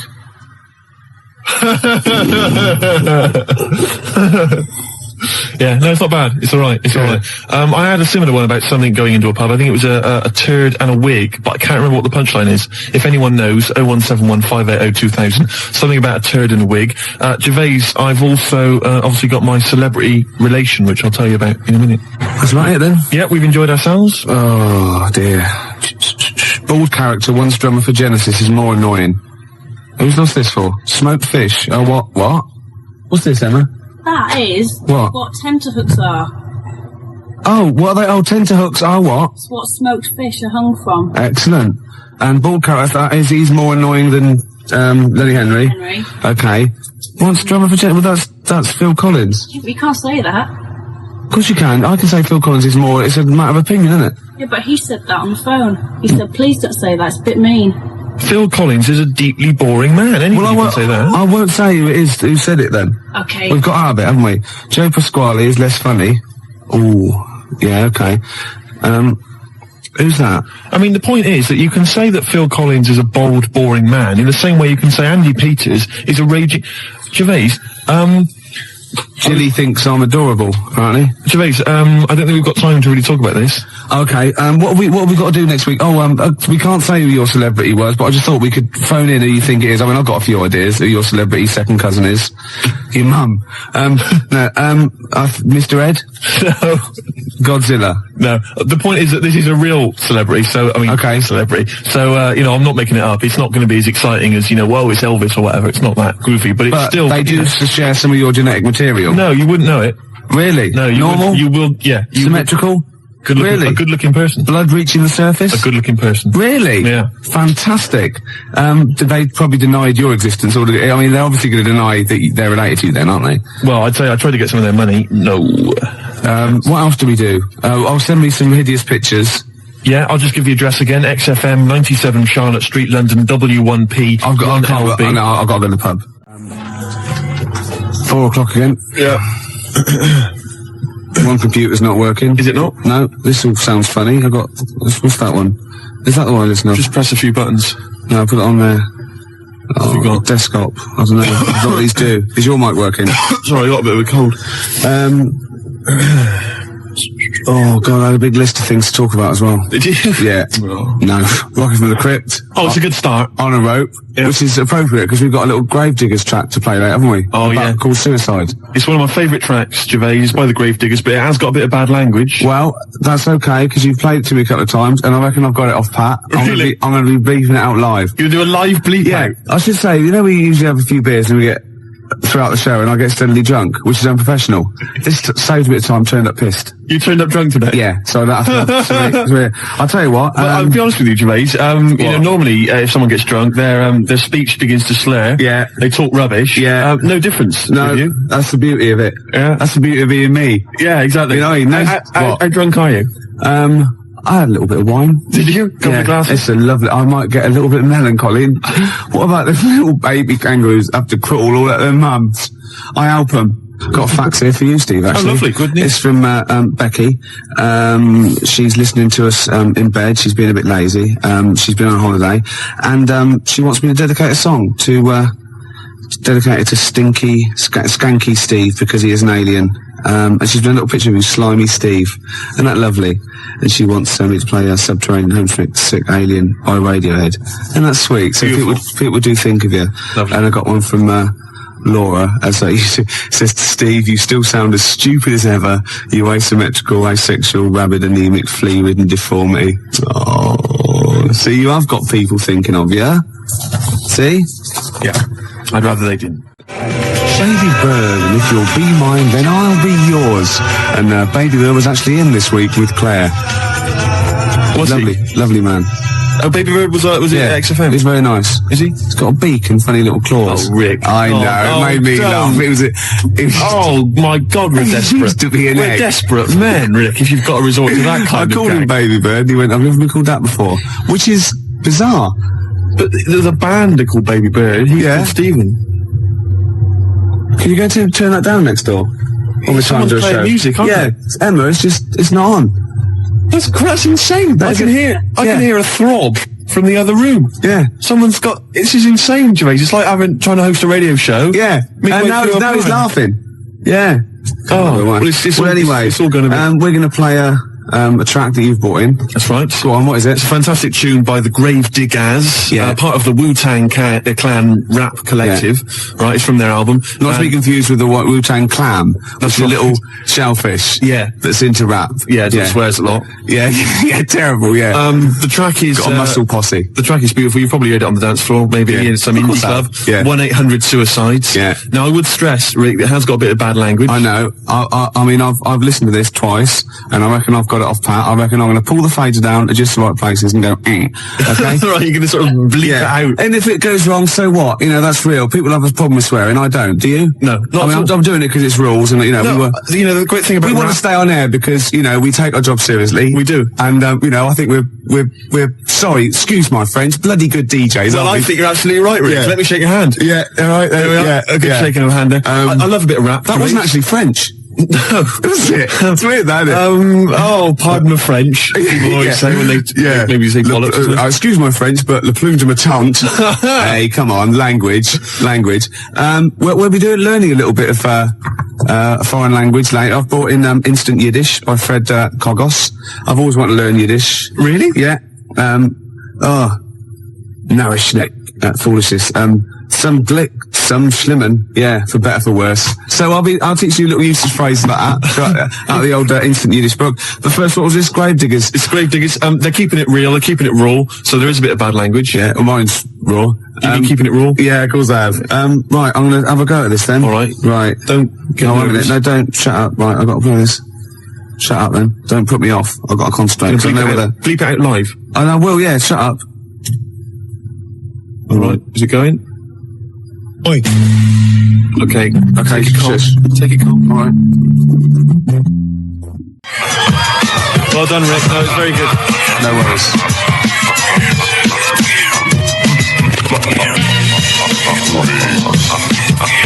That's Gravediggaz, isn't it? What's that called? 1-800-SUICIDE. I'm going to buy it, I think. Can I get the actual mix with me going on Yes, you can. Yeah. And that's for Steve Vox, who's listening in Reading. It's from Lee to him. And Steve is the president of the Geeks, Nerds and Losers Society, the GNL. Lee's the vice president. I got thrown out of that. What embarrassing walking down the street with you. Exactly. Oh, it's a dear. terrible state. Yeah. Gervais, it was Saturday night last night. Yeah. And I didn't get I didn't get to sleep until 6 in the morning. Ooh. Flatmates having a party. Yeah. Not invited? No. Next time though. Well, maybe. I don't know. I don't know why I hang around with them. Well, At least I look after you. People say to me, is Steve really as ugly as you say? I go, he's worse. Do you know what I mean? But that's no, do you know what I mean though? You're doing me a favour. Well, of course I am. You're protecting me. Of course I am. I'd say one day, right, it's just one of me at the moment, but one day there'll be a whole squadron. It'll be like Planet of the Apes. Oh my God, and you don't actually need anyone else to sort of like breed, do you? Exactly. We can just reproduce as we are. It'll be like Planet of the Apes, right? There'll be sort of a Charlton Heston figure. Planet of the Squids. It'll crash land. Get your damn dirty tentacle off me. It'll crash land. Exactly. And there'll just be loads of me crawling around. Yeah. All identical. Chasing him on horseback. And they see like Bristol Temple meet and they go, oh my God, they blew it up. Yeah. It's back in Bristol with all your, oh no. Incredible. It's the charlatans. And then there must be an organisation of volunteers or something who, if it's like touch and go, if it's really serious, if you're like clinically depressed about it and you really can't get a woman, they don't want just people turning up who can get girls and saying, oh, I fancy, you know. But in your case, you know, they'll speak to you, they'll see you, and I think you know, there must be some sort of national health thing or private where you can actually sleep with, I don't know, a voluntary worker. You know what I mean? so? Well, yeah, there's people amazing. yeah, I know, but there's people that, I don't know, volunteer for geriatric duty, you know, and they're exploding all over the place. They're covered in the stuff, right? There's people that work on leper colonies, right, for, you know, for nothing. There must be someone who will sleep with you out of sympathy. You don't want that. Of course you don't. You don't want that, do you? Well, let's not be hasty, Rick. I mean, these people, especially if they need some sort of free publicity, you know, get a bit of, you know, sort of press and media attention, I ought to sort of help to publicise their campaign, really. There's probably an organisation that go, you know, when they go off to like, just strange climes and go on to like leper islands and that, and they work with them. Or they can sleep with you. Now, that's got to do the lepers some good, doesn't it? Yeah. You know what I mean? Wouldn't that be terrible if that was the option, right? And suddenly volunteers to leper colonies doubled. Was like going to Torremolinos. Yeah. Let me on the bus. Sorry, there's no room on the bus, but you're at the back there. Yeah. Going, well, then here we go. Here I am then. Yeah. No, but I signed up for the lepers. Yeah. Licking their wounds. Well, sorry, but geriatric duty. Yeah. Scraping it out. Oh dear. Oh, you know, I heard a song in the week, right? I've heard it before. It's by Ween, and it goes, "Push your little daisies and make them come up." And I don't know what it's called. 0171 580 2000. I don't know where to look. Push your little daisies and make them come up. It's like that. It is. It's rubbish. I've been round to go around singing that. There's no song with that lyric. It's like that. It goes, "Push your little daisies and make them come up." Shut up. Yeah. Shut up. That's what my friends have been saying for the last 4 days. God, you're really irritating me today. Like, people will go on going, "If you'll be mine," not too annoying. But, after about 10 times you go, "Oh, can you sing something else?" But when you've heard, "Push your little daisies and make them come Shut up up," now. it can get really annoying. Yes, it really can, can't it? Shut up. Okay, Wanna Die is you and me song. Push your little Shut daisies. up. I wasn't exaggerating, was I? Well, it's a good tune, then. Yeah, let's leave it.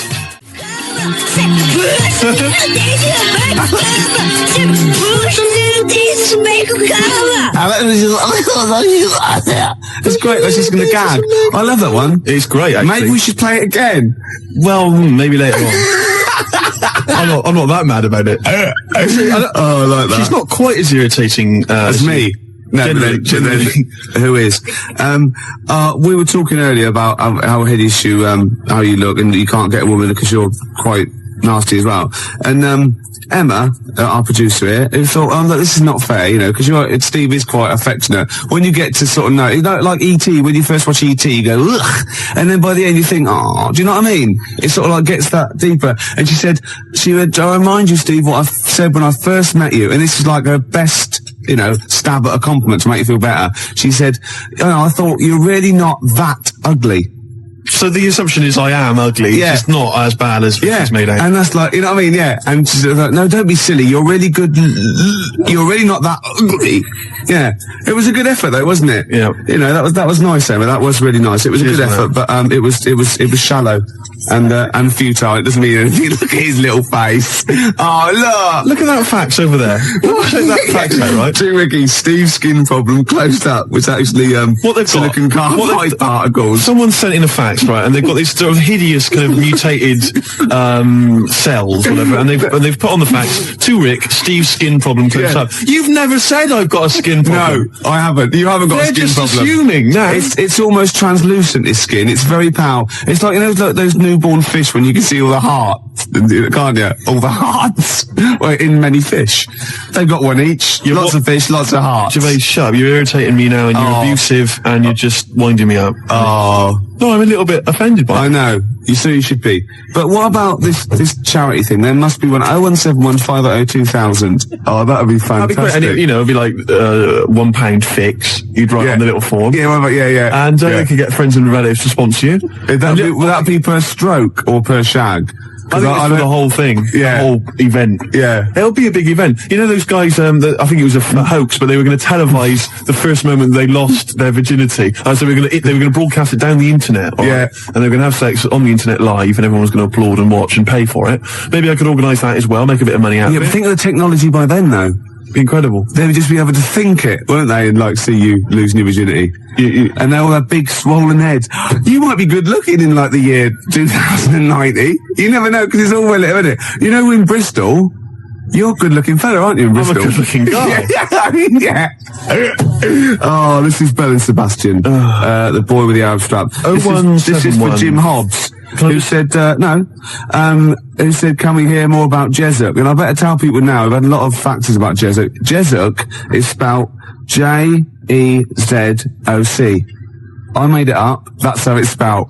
Okay. All right, Gervais. You'll tell us a bit more about Jesuk, will you? Oh yeah, I've got a whole new storyline. Before you carry on, 0171 580 2000. I've got some sponsorship forms like already printed up. So just send, give me a call. I can post one to you. I will sleep with Steve, or I will go on and work on a leper Connolly. Billy, oh, shut up! Play a record. Scottish bloke with a beard with his legs falling off. You drunken sot. Gets quieter and quieter, doesn't it? A couple of phone calls. Rob phoned and said, slap Steve for saying 0181 instead of 0171. See, it's the singly most important thing. The number is 0171 580 2000. That's why you don't hear me mucking that up. Yes. Do you know what I mean? I apologise. Pump Ricky with more wine and challenge him to quack over the Out of Nowhere League. So what? I don't know. I've start that sentence again. What? That was a sentence? No, shut up. I had something to say then. You are drunk. Oh, yeah. I can smell it on your breath. Shut up! I can smell it on your breath, for God's sake. Don't wind me up, man. Yeah, I've got this new storyline for Jesuk. I want help with it. What it is, right? I think it starts off with this villain, right? Jesuk brings him in, right? And he's murdered maybe a little kid, or or someone's husband. The woman's there and she's terrible. Well, you would be. Yeah. Right? Jesuk's in there and he goes, don't worry. He's gonna, by the time he gets out, Steve will have a girlfriend, right? She goes, oh, right, it won't be my boy back, will it? No, but you can have one of mine. I've got loads or something like that. Anyway, he goes to the court, right? And he's only tampered with the jury, and he's a nasty piece of work. Oh, not the murderer. Yeah. He walks free, and he sort of like winks at Jesuk on the way out. Do you think Jesuk's gonna let it lie? Jesuk's not gonna let that villain, what, has he got a piece of evidence? Well, no, he goes after him, shoots him anyway. Because, it's just redundant. It turns out the bloke didn't actually do it. But, as Jesuk says, better, kill innocent people than let one, guilty person go free. That's Jesuk's philosophy. Yeah. And shoot first, ask questions later. You don't want to be stitched up. He's got a reputation. And then he gets off with a woman, and they have another kid, and it's all right. Yeah, I'll stop you there. Why? Jesuk just killed an innocent man. He's your superhero. He's your heroic hardboiled cop. He just killed an innocent man. I'm a little bit disappointed. Oh, so he's got to be perfect, has he? Well, I'm just a little bit disappointed. Well, no, he can't be perfect. He's got things to do. We know he's got problems. He drinks too much. He kills innocent people. But you go out there every day. See how you survive. Yeah. Do you know what I mean? Yeah. Yeah. We got Mama Said Knock You Out lined up. It's one of our joint little favourites. We like this one and we like some other songs, don't we? Yeah. We're like mates. I got a little plot. Yeah. Right? It's Jesuk, right? And he retires. He just gets out of the whole thing. All right, that's for the final one. We've pulled, pulled a discreet veil over the whole Jesuk debacle. Right. All right, is that okay? Yeah. Rick, forget Jesuk. Right. Because I've got my own show. I'll be telling you about. Have you really? Yeah, it's fantastic. Am I in it? No, not really. Something to do with... Right, okay. It's a genuine one I've come up with. You know this song, right? Mama Said Knock You Out. I like to shadow box that. I've been working out today on the big bag, did a bit of boxing, because I'm in training. I challenged Camfield to a fight when I was pissed. Thursday night, he was swaying. I challenged him to fight. I offered him £1,000 prize money. That was the purse. Whether he won or lost, he still said no. Well, he's a wuss. He's about 14 or something. Yeah, but he's about 6 foot. Yeah. Maybe he was scared of killing me. Yeah. Jesuk is not scared of that. Jesuk's gone. He's out of it. Okay. There might be a comeback special one day, but thank God he's gone. Let's work on it. Well, that's my challenge to Camfield. You know Mama what I mean? said knock you Yeah, yeah, I'm putting it out. I'm putting it out over the airs. Yeah, you're You know keeping what I mean? it real. You know, like, you know, Death Throw, Puffy and all that, and Tupac, and that's like me and Canfield. Oh, that's a fantastic idea. I'm saying, come and get it, Canfield. I'm saying, I'm here, you know what I mean? That East Coast, West Coast rivalry we can recreate amongst DJs. Yeah, yeah. Steve Lamack, outside now, have you seen him? He's a weedy little dweeb. Yeah? Oh, You can't actually fantastic. say that, because, I mean, he's a nice guy, and, Well, maybe so. yeah, so you're gonna fight Lamack, I'm gonna fight Canfield. Be brilliant. Let's keep it within XFM. Yeah, Crowley. Yeah. Remember he had a fight once at school, and his defence, lucky he had a hymn book on him, and he hit the bloke in the nose with the hymn book. So you don't mess with Crowley, because he's probably carrying, you know, Bibles, hymn books, you know. He's loaded. He's got some kind of religious paraphernalia with him. Old parchment papers. Yeah, that can crucifixes. paper cuts are the worst. Oh, nasty. Oh, imagine that, a little bit of papyrus across the eyelid. Oh, you don't want to mess with Crowley. No, I'm saying Canfield, come and get it, you know what I mean? He hangs out with his Deftones and all that lot, right? Yeah. You know what I mean? Should we just ask out? Who should we threaten out? Who else can we threaten out? Well, let's not go too mad. Well, what about Henry Rollins? Wow, I've made a mistake. I don't. I've made an error there. You've embarrassed There are a lot yourself. of people I could have chosen. Jarvis, for instance.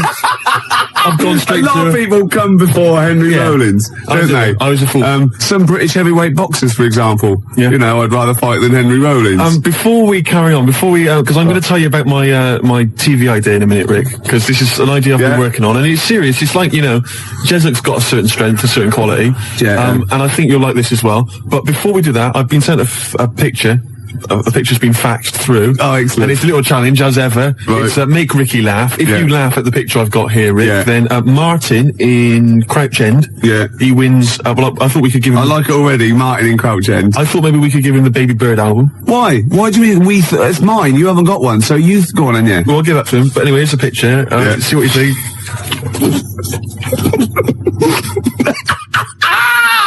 I like it, because there's a little explanation as well. And it's subtle, because I had to get right to the end for the big line. You're not allowed to see this. No, that is fantastic. So well done to Martin. I think he wins an award. Yeah, he does, yeah. Yeah, okay. So if you want to win something tasty, give us a call or fax us through a picture. 0171 580 1234. Your pictures, please. Make Ricky laugh. You know your idea of this new show, which I haven't heard yet, right? But we should start getting together all the other stuff, or we're going to get ripped off. I sounded just like Albert Tatlock then, in the early 80s.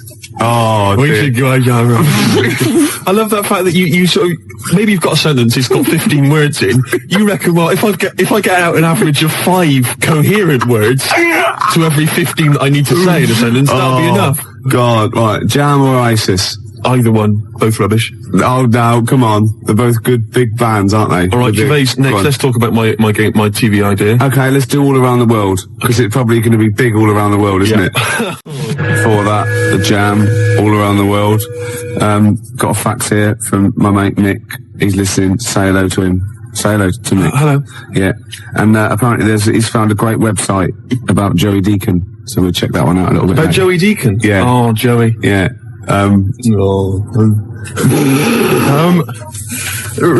We've had loads of ideas, haven't we, in the past? Yeah. And actually, I was wondering whether we should put out the phone number 0171 580 2000. The reason being that you might perhaps want us to perhaps relate an old anecdote that you once heard on the show that you'd love to hear again. We could recreate the golden years. We could recreate some of the classic moments from the Ricky Gervais Show. Yeah. And also, of course, we've had tens of thousands of ideas for products, for services, for TV shows especially, and board games, all kinds of stuff. I mean, we've come up with one recently, haven't we, that have catch on. Sleep with me or play with lepers. That's right. I mean, that is a good service, isn't It's it? an interesting show, that. I imagine that's at Channel 4. Yeah, about 8 definitely. o'clock. Later, really. Yeah, and we've also, of course, most famously, perhaps, had the Penis Puppet Theatre. Penis Puppet Theatre. So easy to manufacture. I don't know why publishers aren't, knocking on my door. Yeah. A lot of other people are knocking on my door. Ricky Gervais Meat Rations. Oh. Should be fun recreating. Get in the queue, Mum. It's Ricky Gervais's meat rations. Yeah. All kinds of great games. To be perfectly unfranked. Who's Snork? Who's Snork? Yeah. Great games. And if you've not ever heard us describing these, well, you've missed out. Yeah. You've learnt your mistake. The tease penguin's probably my greatest invention. The tease penguin, can you tell us again? I forget. Well, it's just a penguin. Alright, you train, you put it in a lovely little French maid outfit, and it comes in, with, sort of breathes fishy breath on you, and slaps you around the face with its flipper. Yeah. Oh. Jessup, obviously. But it doesn't let you go any further. No. That's why it's the cheese penguin. Yeah, I see. Yeah. XFM Family Fortunes. Oh, I can see that on telly myself. Yeah, it's incredible. I don't know where you got the idea from. They just go into my head sometimes. Do they? Yeah. But anyway, here's my new idea, Gervais. Oh, come on. It's a great show. It's an exciting show, right? Right, go on. It's the future. Oh, yeah. All right. Crime has got so bad in the future, it's terrible, that there's not enough hours in the day, right, for all the cases to be tried in court. Right. Because there's just not enough time. It's a bit like, Judge Dredd sort of thing. Yeah. So what happens is, right, there's a night court. Okay, and it comes into session at 12 o'clock. Yeah. All right, and there's lots of lawyers and stuff, and they really deal with the dredge. I'm talking about the dredge, the crimes which you think are open and shut, Rick. Yeah. All right, the sort of stuff that Jessup would just sort out, Right, with a bullet. Yeah. You know what I mean? Yeah. We're talking rapists and murderers and stuff. Yeah. But Or people who just piss him off. exactly. But Ronnie Midnight. Oh, Ronnie Midnight. He's the hard-boiled lawyer, right? That's sort of the main figure at night court, and he gets dealt all these rough cases, right? And he thinks it's open and shut. Everyone thinks, that person, he should be electrocuted or whatever. Yeah. But no, Ronnie sees something in them. He investigates the crime during the day, so he's only got like 12 hours to sort it out, and then he presents the case at night court, right at night, and maybe often it's like Perry Mason meets. So he wastes taxpayers' money investigating people that might be innocent. Yeah, Jessup just kills them. Well, maybe so. Yeah. That's why Ronnie Midnight's much more loved. But it would be great. I mean, it would start off with like, dung, dung, dung, all rise, for night court. Yeah. Be fantastic. I like that. Maybe sort of set in the future. Am I in that? Well, not really. But, and who knows, Jessup maybe could get, he could make a guest appearance. What do you think? I like it. Night court. I like it. I don't, isn't it? Yeah. What's the problem? This rubbish about all this taxpayers' money investigating whether they're actually, they're innocent. You're more of a Jessup kind of guy. Yeah. Just shoot first. Don't even ask questions. If his time's like, of the essence, why ask questions? You've done, what's the point? Yeah. He just like opening up old wounds, which is another favourite pastime of Jessup sometimes. And also a great He idea. loves opening up old wounds. A great idea for maybe a board game or a TV show. Old wounds. Fantastic. Oh, I'm going to work on this. Oh, and I've got Tip the Balance. I haven't even described that. Tip the balance? After Embrace. Can you tell us? Emma goes out with a bloke in this. Yeah. What's the Tip the long-haired type. What's the Tip the balance? Well, Jessup wouldn't tolerate that. What's Tip the balance? It's a board game for 4 rugby players or more. I'm looking forward to it. Yeah. Or the infirm. Or people who've just got no dignity left and we can get them on screen doing that. This is, my weakness is none of, ... Obviously ran out of. I was, reading News of the World on the way here, and, I didn't know this. Tony Blair is the Prime Minister. Oh, yeah. Tony Blair. His father-in-law, which is Sherry's dad, is, that bloke, out after Death Us Do Part. What, Alf Garnett? No, his son. Oh, blimey. Something about I don't know, I should get this right really, because it could be libelous, but it's something to do with some sort of doll cheat or something like that. What? Yeah, apparently. Cherry Blair's dad's a doll cheat? Yeah, something like that. Really? Or he's claiming some sort of benefit fraud, I don't know. But he was always the same when he was living with his dad, Alf. He was married to Una Stubbs, wasn't he? I mean, Sherry Blair's mum is Una Stubbs. I'll stop you there, Rick. I'll stop you there. It's so incestuous, isn't it? It's fiction. I've tried to explain this to you before, haven't I? The stuff on the TV, a lot of it is real. Some of it's fake. They're not really those people. Understand? EastEnders, for instance, that's not real. That's not real people. Yeah, well, obviously embarrassing, because obviously that is real, because I've seen them in real life. They were at Phoenix, got them playing football, so that is real. No, that was the actor. That was the actors. Phil Mitchell was there, and Ricky Butcher. That was the actors. We have been through this before.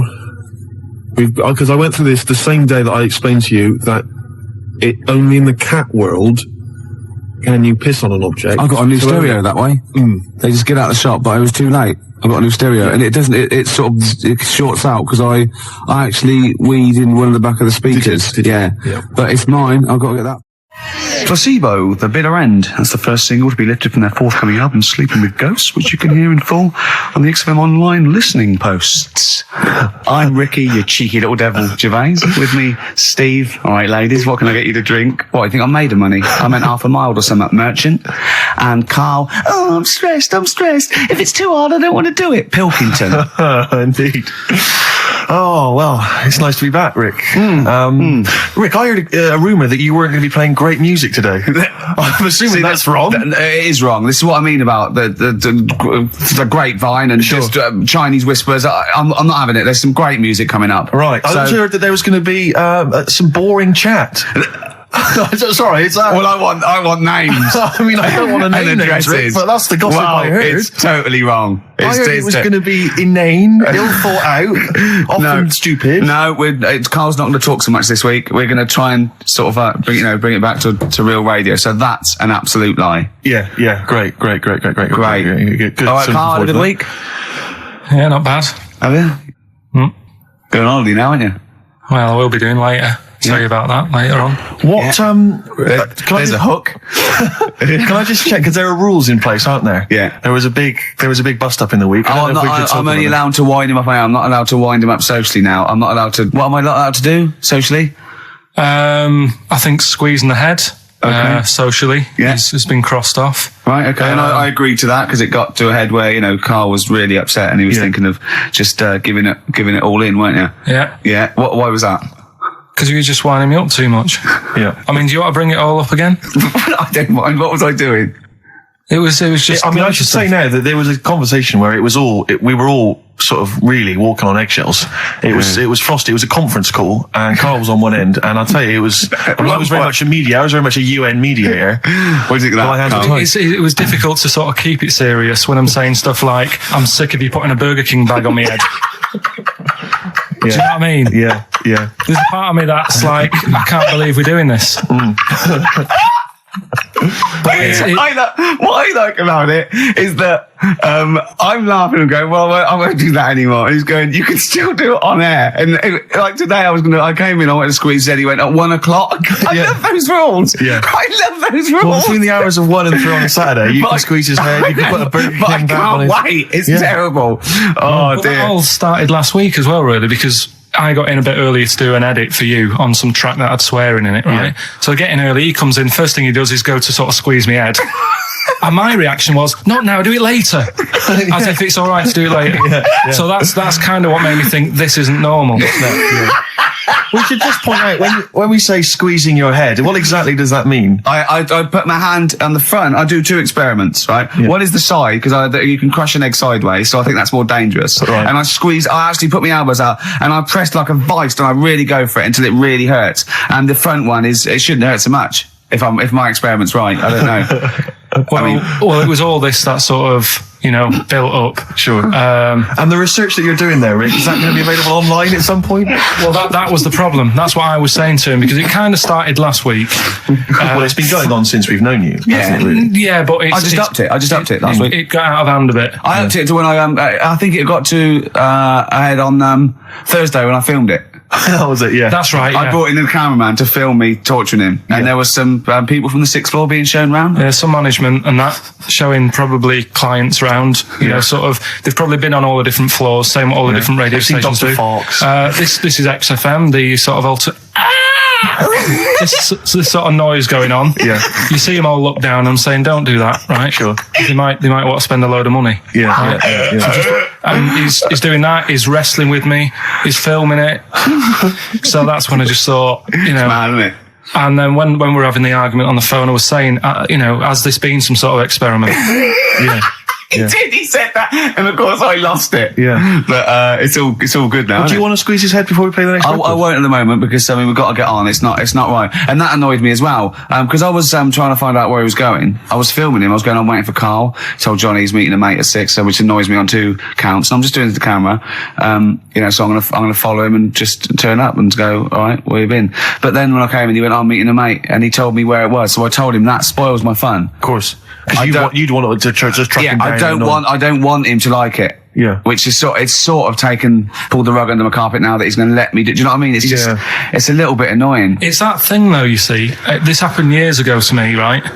When, you know, you get pally with someone and then you wind each other up and then there comes a time when you just go over the line. Yeah. Right? What happened? Well, it was this lad called Anthony, right? Who was my mate. Yeah. And we used to sort of always have a little fight in the toilet and that. Sure. Right? Punch each other. No, I want to wipe it. And the punches, you know, used to get harder and stuff. And then, you know, so he hit me harder. Turned out into a proper fight. Yeah. I chipped his tooth on the sink. Right? Right. This happened at school, and it was time for assembly, and I thought, and he's in the toilet crying. I thought, go to assembly. There's police in there in the assembly that day telling people about unnecessary violence. And you thought they were there for you? So I'm like, oh no. Anthony's going to come in a minute, like crying with all blood coming from his mouth. I'm going to get arrested. Yeah. Yeah. Did you go running and sleep? That was an example of. Yeah. I mean, it kind of happened because I went out with a girl who he fancied. How old are we now? About 8 or 9. I think that's out of order, going out with a mate's girl. Yeah, but she didn't like him. He had like big ears and that. He had no chance. So why should I? No, but do you know what I mean? All right, I haven't got the looks like I used to. Sure, when you were 8. But that's before the stress of, you know, having head squoes and that sort of thing. I have aged a lot. Having your head squoze. I love your own grammar. I know, that's the past tense, is it? Squeeze or to have squozed. Oh, he did squoze his head. Yeah. Oh, brilliant. So, you know. What about a bit of Bowie? Be my wife. Carl, I'm asking you. I think we can squoze that in. Be my wife, Carl, come on. Will you miss me on holiday? No. Really? No. What? He's joking, I assume, Steve. Well, I don't know. Can you tell? I can't tell whether he's serious or not. What do you mean, no? No, definitely not. I mean, I might, when I get back, I'll go, just have a quick chat, but I'm not going to be sat there going, I wish I was back in London for Ricky to, you know. I've squozed my head. We've sorted the head problem out. Yeah. No, I still won't. No? Okay, well, that's still what I'm saying. I was with Carl in the week. I think it was Tuesday or Wednesday. And was it last week? There was a programme on about the child who was older than her mum. A child that was older than her mum? Yeah, right, which he was looking forward to as much as Oliver, the humanzee. Humanzee, yeah. And I didn't see it in the end. Did you miss it as well? I missed it. So and is what it is this little girl, and she's got an ageing thing. So he was telling me about this. It's all from him. He went, what it is, right? She's about 5, right? But she's aged, so she's actually 90. Right? And I went, oh God, really? He went, yeah. And then he went, could she get served in an off licence? I went, no. He went, well, that's not fair. I went, what do you mean? He went, well, I said, she's 5 years old. She's a 5-year-old girl. He went, yeah, but she's got the body of a 90-year-old. So, oh God, let her have a fag. Wouldn't you let her have one if she... if she asked? Yeah. If you worked in an off licence and she wandered in, right, and... so she's 2'6". Well, I don't know because I haven't seen it. I don't know that much about it. Yeah, she's a 5-year-old. She's 2'6". It's just an aging process, which is a degeneration of the cells, like what aging is. It doesn't mean she grew into a 90-year-old woman with a scarf no, exactly. going around the streets. What did you imagine it looked like? I don't know. I mean, she's aging fast, yeah? Yes, but it's more to do. It's not, yes, yeah. Because it was saying that her mum and dad are pretty stressed out about it, and I kind of thought, well, you'd be forever buying birthday presents. It's not like she's morphing through various ages. Like, my God, look, she's 58 today. 59, we can't keep up.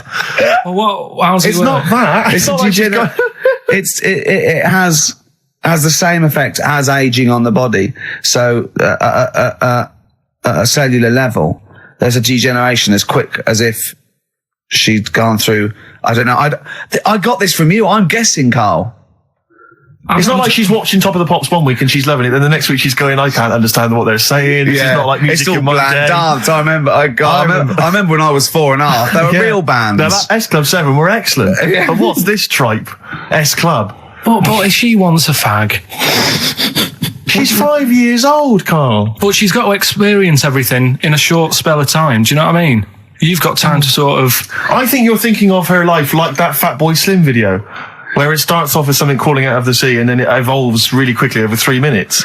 I think that's not the case, Carl. Her mind she isn't aging in her mind at the same time. No, she's not living a whole life in 3 weeks. It's just her body is degenerating quicker than it should. So if you worked in odd bins, you wouldn't serve her with a bottle of wine? No, I probably wouldn't. Well, unless she had some ID, which That's would a probably bit cruel, be fake. isn't it? I said, well, on that and on top of all her other problems, he wouldn't even give her a glass of... Yeah, a bottle of wine. and her ID wouldn't look right because she's aging all the time. The photo would never match. Yeah. Look at my hair there. That was last week. Well, it was 2002. Exactly. We don't know enough about it, so... No, I haven't seen it, so maybe we should apologise because that could sound callous and cruel because I don't know what the whole... It was just the title. The vibe of the... Yeah, I know the title that It's excited something you. like, I'm older than my mum. No, it's the child that's older than her mother. Well, yeah. so that was weird. There was some good stuff on in the week. You missed that, didn't you? You didn't watch that? Didn't see that. Saw, Maybe someone have it on video for you.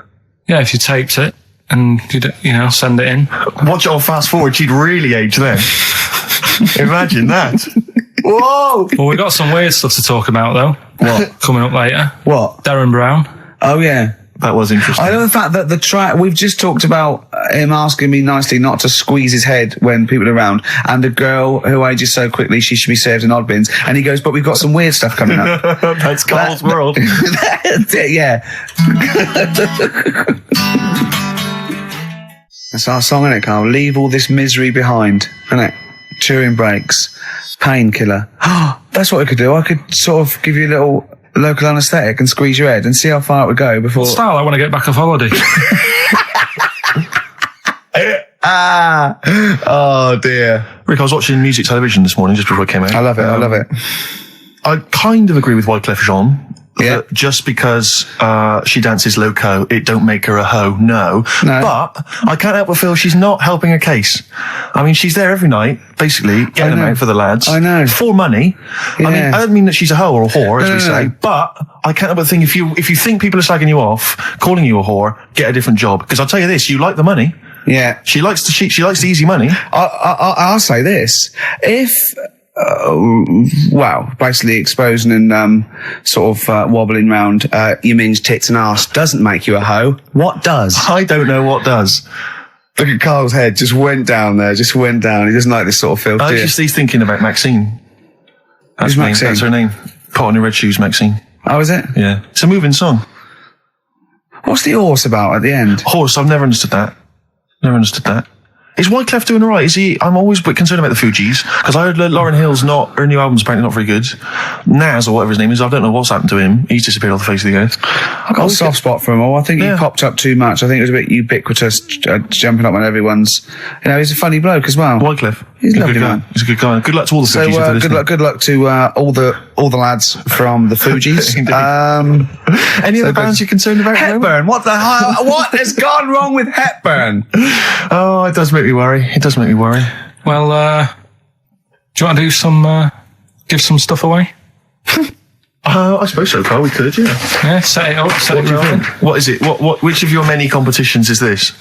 Songs of phrase. Talking of competitions, I remember last week there was a big argument that Carl kicked Steve off the team because he was getting a little bit uppity and trying to take it over. Pub quiz, isn't it? Pub quiz, yeah. But then you let him back in, didn't you? Well, he was all right. He came to me afterwards and said, you're not going to kick me off, are you? And I said, well, yeah. He came back sort of, I suppose, begging. Was it embarrassing or...? Well, no, it's just, he learned his lesson. He realised he's overstepped the mark, like you have this week. Yeah. Do you know what I mean? We've all learnt a lesson. Yeah, we've all learned a lesson. But I won the quiz, didn't I? And you didn't. Well, that doesn't matter. No, the thing is, I won all the money, didn't I? Please bear in mind it's taking part that counts, Rick. Yeah, sure. I wasn't winding you up in the quiz, though, was I? And all your team was older. Yeah. Well, what's that got to do with it? You've got a collective age, your team, of about 300. No, one of them was one of them was actually 5, but she just aged a lot. I think when I took the 11 plus, we were all around the same age. That's what I mean. Yeah. Right? Your team was a lot older. What was our average age, would you say? Average age probably 30. Right. Yours at least 41. No. Definitely. No. Definitely. Only 2 of us were 40 and 3 were about 30. No, rubbish. Yeah. Who's 30? Martin, Glenn's about 36, yeah. About 30, But it all helps, doesn't it? And Alps. And you've all got. Arnold's under 30. Arnold's under 30. And you've got a better general knowledge. yeah. We were cheating. We knew more. You just knew more stuff. Yeah, that's not allowed, is it? Proper quiz time. But I wasn't winding you up though when I won. I wasn't gloating or anything, was I? No, that's all. When you kept sort of counting it in front of me and Like he hasn't got enough cash already, Carl. how much was it? How much was the prize? I can't say. It'd be gauche. Right. Is that tax-free, that money? Yeah, it's a prize, isn't it? Is that true, though? Is that how it works? I think so. Prize money, isn't it? I don't know. Well, otherwise, I assume you'll be declaring that. Yeah, will you? Yeah, you'll be paying tax on that. Yeah. Because you know where people, the taxman could contact you via XFM at any time just to check that if you wanted to. Sure. Okay, prizes to give away this week. You've excelled yourself again. We've got, once again, Scotland Rocks, the very best of Scottish music, Texas Deacon Blue, Brilliant. and Jerry Rafferty. Proclaim's on there or not? Proclaim's there, don't worry. Delegate's on there as well, don't worry. Yeah. Don't worry. It's Biss on there. I'm just checking to see if Midge and Hugh and Gry feature, but they do, thankfully. I don't know. The Rosillos as well. Oh, brilliant. That's great. brilliant. So look forward to Is that. Lulu on there or not? Is she not on there? I can't see her, actually. She's not on there. But the Wets, are the Wets on there? All the Wets or not? Fairground attraction. Brilliant. That's on there. So is Wee Hootie McTooth on there? And is Jamboree? What's this? This is another arbitrary compilation called Strange and Beautiful. The X-List album, which is quite good. The new album by the White Stripes. The DVD Walking with Cavemen, that TV show that's on VHS.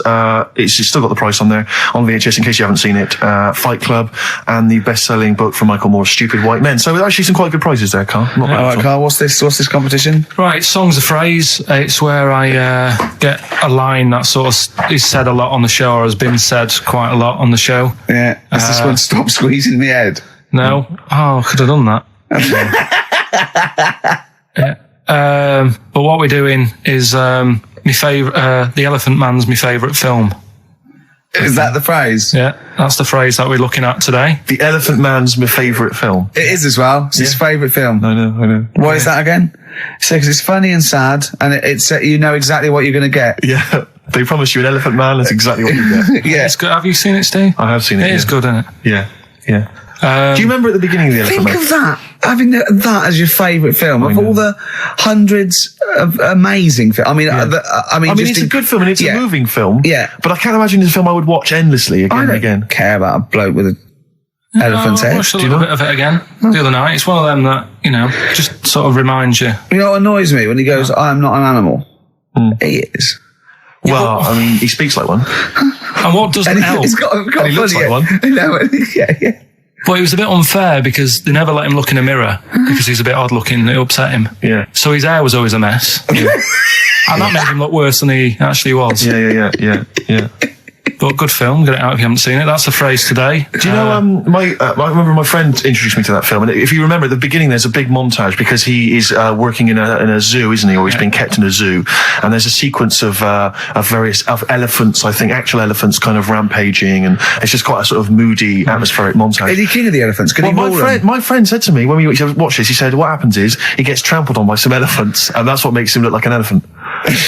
And I went, right. And I watched it and I thought, that's not the case. And I tried to explain it to him, and he's, to this day, still convinced that the Elephant Man, it's like when Spider-Man was bitten by a radioactive spider. Yeah. It was his man, wasn't it? The Elephant Man. The power of an elephant. Was it his mum who got... He never forgets. Anyway. Be careful. Is it his man what? Wasn't it his mum who was pregnant and then they ran over her? And No, I don't think so. That's the impression I got from it. No. You are joking, aren't you? No. I thought, I honestly... Anyway, right, so the phrase is, my favourite film's The Elephant Man. Hold on, wait a minute. There's 5 songs make up that sentence. Yeah. Right, this week. Have a listen, see if you can work out the songs. Email in, ricky.gervais@xfm.co.uk, right? And you win all that stuff Steve just said. So, right, here we go then. The Elephant Man, he's my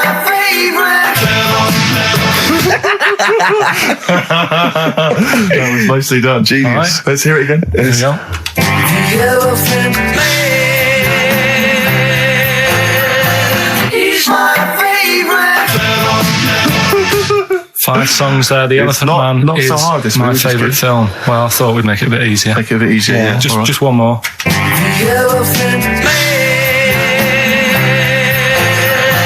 He's my favourite. Email only, ricky.gervais@xfm.co.uk. Brilliant. A bit of hip-hop hooray, a bit of a rap classic. Although you may not have heard it before. Basically, they then go on to give shout-outs to lots of Players Club. Sweet. So we'll end it there. That was Rappin' for Tay and the song Players Club from 1994. Still sounds brilliant. It's still hip-hoppity though, isn't it? It is indeed, Rick. Let's have some adverts. It was the Mock Turtles. XFM 104.9. I'm Ricky Gervais, with me Steve Merchant and Karl Pilkington. Karl the K-Man Pilkers. Little Pilkers, little baldy, roundy, heady Pilkers. Oh yeah, there's Go on. There's a what's the name? If people go to the You're website. joking. There's not a what's the name. An actual what's the name? You are joking, Karl. No, it's just you reminded me. Oh, of did the I? little round bald head. Yeah. If they go to xfm.co.uk, Yeah. /Ricky, there's a picture on there. You know that picture you did? Oh, that I drew. The one you drew of me. Who put it on? Did what XFM put it on? Yeah. Did it look good? Can you get into it? I'll have a look. Yeah, I'll have a look during the What is it? xfm.co.uk /Ricky. Right. And there's that little picture and people can sort of put bids in and the money goes to, me, I assume, as I drew it. No, it's for some charity thing, so. Because I read something, I think there's been a bid of at least £50, which is pretty impressive. No, there hasn't. I swear to God, I just saw it earlier. I deleted it because I thought someone was winding us up. You deleted it? Well, I didn't know, did I? You didn't keep me informed. Well, it just... Oh. He's a buffoon, Karl, isn't he? I think you're an idiot, but sometimes... Oh. Yeah. Well, yeah. Well, I'm just going to check the power list, top 100 most important people in radio. What's this list? Oh, it's just the most important people in radio. Oh, 56, Ricky Gervais. That's annoying. 56. Let me see. So there's 55 more important people than me. I love the fact there that I've beaten David Mansfield, who's the controller of Capital. Yeah. Arbitrary. The Radio Academy power list top 100. And you're what, number 56? Yeah. Ricky Gervais, XFM. Yeah. I noticed we're not mentioned, Karl. What's your thoughts on that? You know, a little stinging that. I'd have thought, considering the amount of work you put into this show. Don't get me started. Are you on here elsewhere, Karl? No. Too busy. Chris Moyles is number 96. Oh, that's good. That's good news, isn't it? He'll be off the list by next year, I hope. So funny, weird, Steve. Go on. Right. Who's number one? Number one is Phil Roberts. I don't know who that is. Right. Wouldn't you think that Marconi would have got a mention? Marconi, now what station's he on?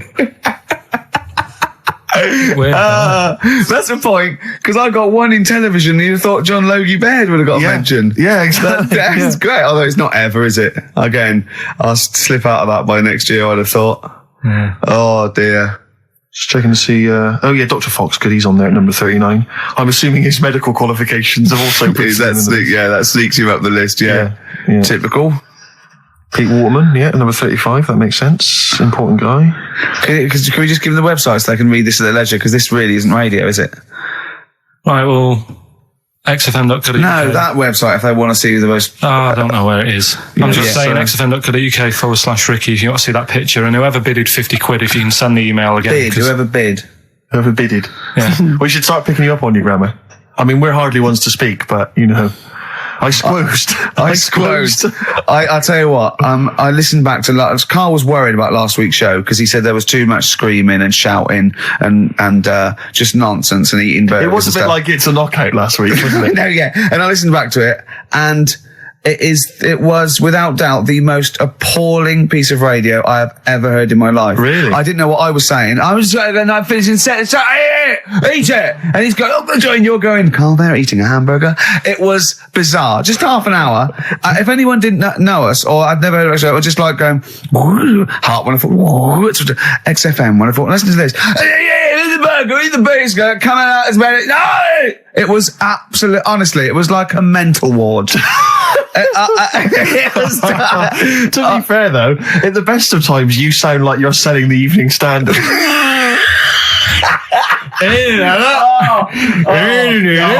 Oh God! Oh, we should have the worst bits available, shouldn't we? Just the worst bits of broadcasting ever. So where I didn't finish a sentence or I was just shouting or a record. I mean, there was swear word slips out, and just put them all on a CD. Like like Panky put out the best of his phone calls. Exactly. Yeah. Yeah. I haven't got that. The worst radio show in the world ever. Yeah, no, that's what I call bollocks. Yeah. All right, calm down. That's just cheapened it. Oh, now once again. Oh, tits. Good to see those boys still rocking. That's AC/DC. Shook me all night long. On XFM 104.9, I'm Ricky Gervais, with me, Steve Merchant and Karl Pilkington. Have we got the results of the quiz, Karl? Or? Yeah, I'll just play it one more time. It was Songs of Phrase. Is this the last time we're doing this? Oh, I thought so. I thought it worked better this week because it was actually doable. Yeah. So that makes a difference, Karl. We haven't done Karl's an idiot, yeah? Karl, you're an idiot, have we? Oh, well, that's a reason to keep it. Maybe we can end with that one when you come back. Right, well, the 5 songs that made up this little thing here was Mr. E's Beautiful Blues, Eels, Innocent Man, Billy Joel, and my favourite Waste of Time, Owen Paul, Bohemian Rhapsody, Queen, Girls on Film, Duran Duran. It sounded like this. He's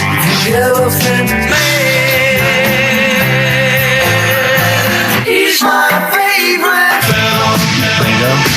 The Elephant Man is my favourite film. Hang on, was Bohemian Rhapsody in there? Yeah. It is. Oh, right, yeah. Right. Well, we're going to give that to Piley. He just calls himself Piley. Ian Pyle. Good work, Piley. What's happened to Anders? Well, I was just going to say, actually, we've not had correspondence from Richard Dickie Anders for some time. The Dickmeister General, with his naughty, insulting ways. Yeah, Anderson used to email regularly. Anders, get on your computer. Get in touch, mate. What do you think of the show? Hold on, though. To be fair, he was listening when we were pretty shoddy. If he's listened to the last 3 weeks, I think we're owed a little apology from you, Dickster. Exactly. Absolutely. Listen, Piley, we want to send you all those goodies, including Scottish rock, but we don't have your address, so email in your address and we can send that off to you. All right? Yeah. More adverts? Yeah. Okay, Snoop. Beautiful XFM 104.9. Gervais, Merchant, Pilkington. Karl had a treat in the week, didn't he? He couldn't believe his luck. We know Darren Brown. You know Darren Brown, the sort of magician, mind reader fella. It's more special than that. Well, called me up in town. Said, "Do you mind if we bring along Karl?" He went, "Pleasure." Karl's very cynical, saying, "Well, he won't get into my head." Yep.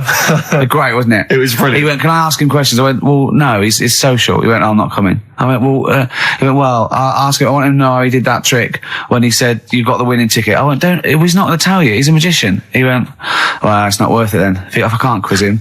But he came along. I still did, though, didn't I? I got in there with the questions that the people wanted to know about. Yeah. Yeah, go on. What did you ask him and what did you find out? I said, "How do you do that?" I love the fact that the first half hour, me, Steve and Darren Brown were convincing Karl that he didn't see a ghost when he was 5. Yeah. And then we got onto the tricks. Yeah. Well, it will live in my mind. He won't get inside my head. Yeah. And he got inside your head magnificently, Karl, didn't he? I mean, were you not amazed? I mean, Darren promised actually that he would come on the show in the future, and then you, the listeners, can see how he can baffle, amaze, and generally freak out. I think we should film everything that happens, right? Because it's just a waste, because you're only getting half of it when you hear what Karl has to say. Because his face... Yeah. Honestly, it says 1,000 words. Yeah. Do you know what I mean? It's just, I think we should film it and just put it on a DVD of Karl's facial expressions. This is Karl thinking he saw a ghost. Yeah. This is Karl thinking they were going to clone a man moth.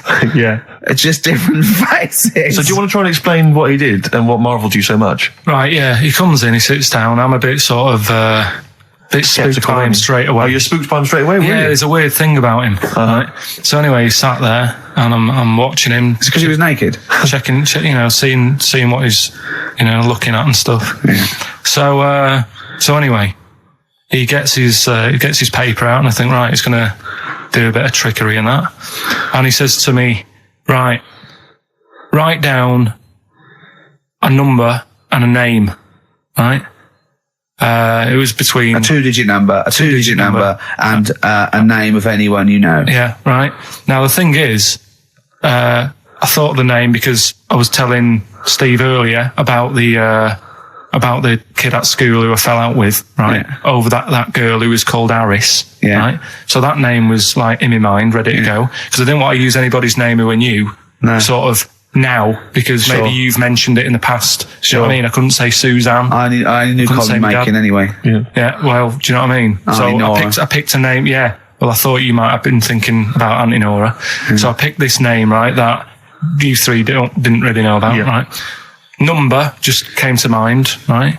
So he 42, says, right, we were never thinking of that. 42, right? He said, right, just keep saying it over and over in your head. And I'm there, and he's saying all these sort of different numbers at me, and I'm trying to throw him off a little bit. Every time he said a number that was nothing like 42, I was sort of smiling, looking a bit nervous. Yeah. Don't know if you caught that. Right. I just all I could see was you looking sort of blank. Oh, right. So I was doing stony that. face. He picked the wrong person when he said let your mind go blank. You'd realise he picked on the wrong person then. Right. So you had to squeeze his head to get it going again. I said, Darren, if in doubt, he'll be thinking of monkeys. And Darren looked at Carl and he said, were you thinking of monkeys? He said, I tried not to and I thought of them more. Right, that's true as well. Yeah. Right.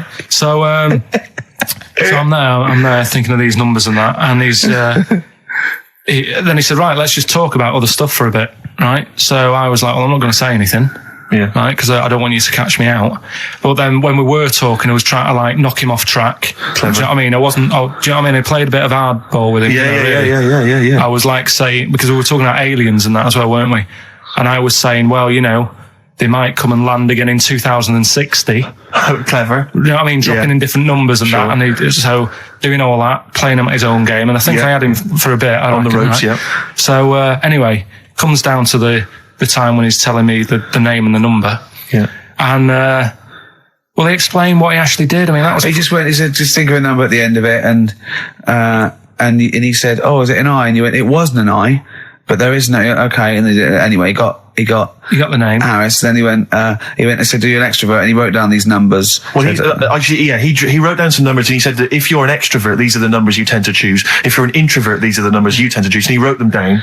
And he said, I don't think you're really an introvert. I don't think you're this. I don't think you're that. And I think he came up with the number 32, didn't he? He said to you, you're thinking of number 32. You said to him, no way. You couldn't believe your luck, could you, when you'd caught him out?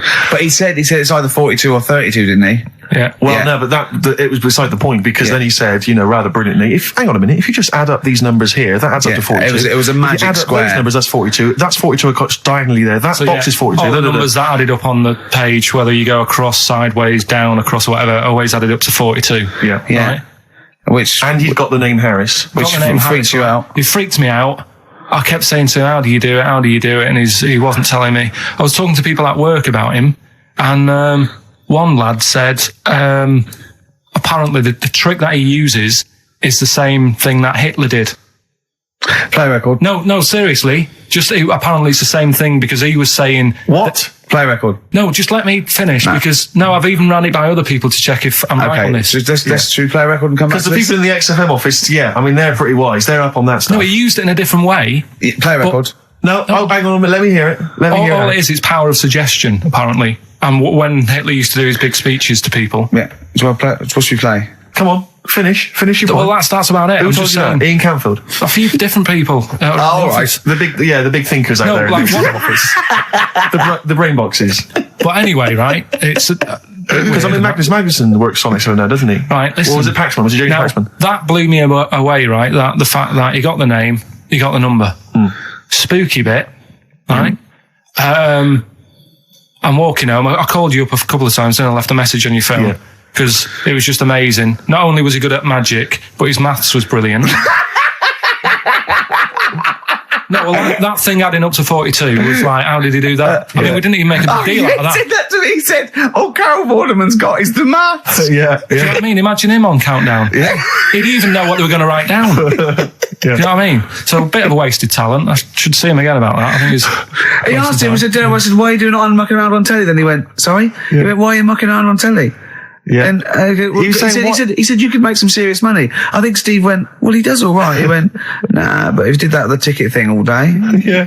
But didn't you say to him you should be working for the police force? I said, yeah, you should be in a police station. You could help people out. Yeah. Do you know what I mean? It's not a daft idea, is it? Not really. Right, so anyway, right, so I get home, still, I'm calling different people up walking home, I couldn't believe it. Yeah. Right, I called Suzanne up telling her about it, and she's like, slow down. She said, you're like a little kid who's just been on a fairground ride or something. Yeah. Slow down. Right, so I'm telling her, call me mum and dad up. My dad wasn't that impressed. No, of course She's not. like, well, it's all been done before. But anyway, right, so... But then he wasn't impressed with Little Donkey, was he? No, he's not impressed by much, is he? Right, so I get in, He probably had to nip out down to the phone box. Right. And do some thieving. Yeah. We've forgotten bread. No, I'll just go on the phone box. Yeah. So I get into my flat, right, and what they do in my flat where I live, they put the post in like these little pigeonholes, right, and I don't normally check them out. I leave it for Suzanne to do, right? Sure. But this time, for some weird reason, I thought, right, I'll check it, see if we've got any posts. Open it up. There's only this. A letter for Miss Harris. Yep. There it is. Bona fide in front of us. A letter addressed to a Miss Harris. Well, does she live there? No, it's my address. She doesn't live there. Did she ever? Don't know. It doesn't matter. It's weird, isn't it? But We've never had. Normally, I think there was a guy who lived there called Yakishoki. Mr. 42. It was definitely wasn't an Harris, right? This is the first time we've had a letter for this woman. Yes. Right. But what are you claiming? Because Well, Darren Brown himself admits that it is not paranormal, it is not supernatural, it is a trick. It's a trick. Is it? But he would say that, wouldn't he? Hitler said that. Play a record. Well, can we open this? No! It's illegal! No, but I'm thinking if What it's if a we opened it birthday off card air? for someone's like 42nd birthday. Right. You can't open that letter. Go and put it back, or you cannot open that letter. Why not? You can't open someone else's mail, because you think Darren Brown's supernatural. What if we steamed it open and then resealed it? No one would know. It's only a letter. You can't, you can, but I don't want any part of it. Carl, I think you should open it. No, you open I'm it. not opening it. It's against the law. You should open it, Right, then. we won't open it then. They won't send you to prison. Forget it. You'll get off. Cure. Bit of Bit of cure, There's yeah, no it's cure, no. operation. I'm looking. Well, I'm tempted to open it. Well, do you want to, Steve? There you go. No, I'm not going to open it. But I think you should definitely. 6 Different Ways by The Cure from the album The Head on the Door. We've enjoyed that. The head on the door, Carl. Ooh, bit of a coincidence. Spooky, isn't it? It was only 4 weeks ago you were talking about a head and a door. Exactly. Has the door got a number on it? 42. Oh dear. So we're not opening it. No. Well, I can't open it because as the producer, right? Oh yeah, because your standing in society is such that they'd make a real example of you. Yeah. A producer of a tin pot radio show once a week. Yeah, he should know better. He can press buttons and talk at the same time. Sending down. They wouldn't try you in an adult court. You would Carl. get They away. wouldn't be You would allowed. get away with it. Just they'd hear you speaking for a little while, and the judge would end up squeezing your head and letting you off. It'd be like those people who train monkeys to break in. Do you remember down in South London? We talked about it in the past, and they were going around robbing stuff, Hackney. and they trained them to do it. Yeah, think so they I did think some time I don't think those monkeys would have got in trouble. It would have been the keepers. So, I think XFM would probably take the rap. Will you open it? No, I can't be seen to open it. No, he's I'm a an writer award-winner. director. Exactly. So am I. I can't be seen to open I'll it. give it here then. Right, I'm having no part of this. That's against the law, but Right, I'm having no part of it. open it. Come on, you started now. Right. The thing is, right, if it's important, we can say maybe she's listening. But do you need to stress? What it could be anything. What are you going to say? We're going to say, oh, and if you are listening, Mrs. Harris, you have got gonorrhea. Call the clinic. Do you know what I mean? It could be anything. Oh dear. Oh well, I think my talk did well. Well, what is it? Is the number 42 on there? What is it? Can you say? Be careful. What? Let me see what it is. What is it? Dear Sir, Madam, your periodical dental inspection is now due. Would you kindly contact the surgery to make an appointment? Mrs. Harris, if you're listening, your periodical dental inspection is now due. You might want to contact the dental surgeon that you normally go to. She's could have a faulty tooth. 42. 42. 42. I don't believe it. 42. 42. Oh my God. God, that Darren's good. Darren Brown's good, isn't it? Oh dear. That's some Blur then. Carl, is that really 7.5 years old? Blur. The Universal. Alright? Wise words there. Yeah. Just made me think. Sure. Carl, I asked you in the week, didn't I? How old was that kid when that was out? She wasn't born. So she was about 30. Well, I think that's the first time we've officially broken the law on air.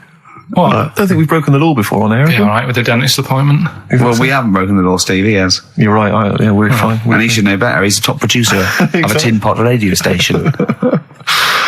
Carl, Ricky and I were doing some writing in the week and we needed get a little book of zodiac types. What's your thought on... Just to make sure it was good luck, to be writing. Yeah. Yeah. What do you make of all that stuff, horoscopes? Do you have any thoughts on that? Now and again I'll read it, but sure. I'll believe it if it's good. Yeah. If it's not, just go on. What star sign are you? That's perfect, though. That's that raison d'etre. That is those people who do zodiacs exist on that piece of philosophy. Yeah. I'll believe it if it's good. Exactly. And that's why when you have breakdowns, people don't go, "You're a nasty little piece of work. You're a pug ugly little twat, and you'll never amount to anything." It's things like, "You're probably too generous for your own good. Yeah. You like to keep people at a distance, but you like to love. You're a warm person." It's always stuff like that, isn't it? People go, "I suppose I am too good." Yeah. That is me all over. Yeah. Do you know what I mean? You're a creative person. Yeah. Who thinks they're not a creative person? Exactly. You've got a wonderful sense of humour. Exactly. Yeah. What star sign are you? Mine changes. I'm on the edge. Oh, right. God. Okay. He even makes that complicated. Of course. He even makes twaddle complicated. No, I'm just. It changes depending what paper you read. Yeah. All right. In theory, 23rd of September. So I think most of the time I'm a Virgo. I think. Well, I'll tell you. Write that down, listeners. 23rd of September, and come around and give him the bumps. What I mean. Well, according to this, I mean, you've been criticising this, Rick. Sure. You've been saying that there's maybe not anything in the zodiac thing. Well, hang on, let me just read some of the elements. Is this going to change my mind? Am I going to eat my words? The typical Virgoan. Words. Okay. The physical appearance of the typical Virgoan. Yeah. High forehead. That's not true. Cranium may seem too big in comparison with the face. Look at Carl. But how specific is that? Has an extremely large forehead. Has a high hairline. That's not true, though, is it? May be quite tall. What are the blokes like? Often has one foot turned in more than the other. They've just described Rain Man. What is that? How can they be specific? Well, that's why it sounds like Carl. One foot turned in. Yeah. Oh. Well, have they even bothered doing one for you? Because there isn't many people who... Hang on a minute. Let him finish, Steve. No, I'm just saying. Go on. What are you saying? I sort of think I'm fairly average looking, but I'm saying, have they wasted a page in that book for whatever you are? It started off me being dissing him and stuff, and you've been nice. Hang on a minute. I don't think you can be a Virgoan because it says that they are normally quick, alert, and intelligent. But no, actually, I have to say, it says here, behaviour and personality traits of the Virgoan as a child, is an excellent mimic. Can learn many things in a short time. Not really true of you, is it? Rarely questions authority, but frequently questions facts. You never question facts. Yeah, you never question authority. He's scared of authority. Yeah.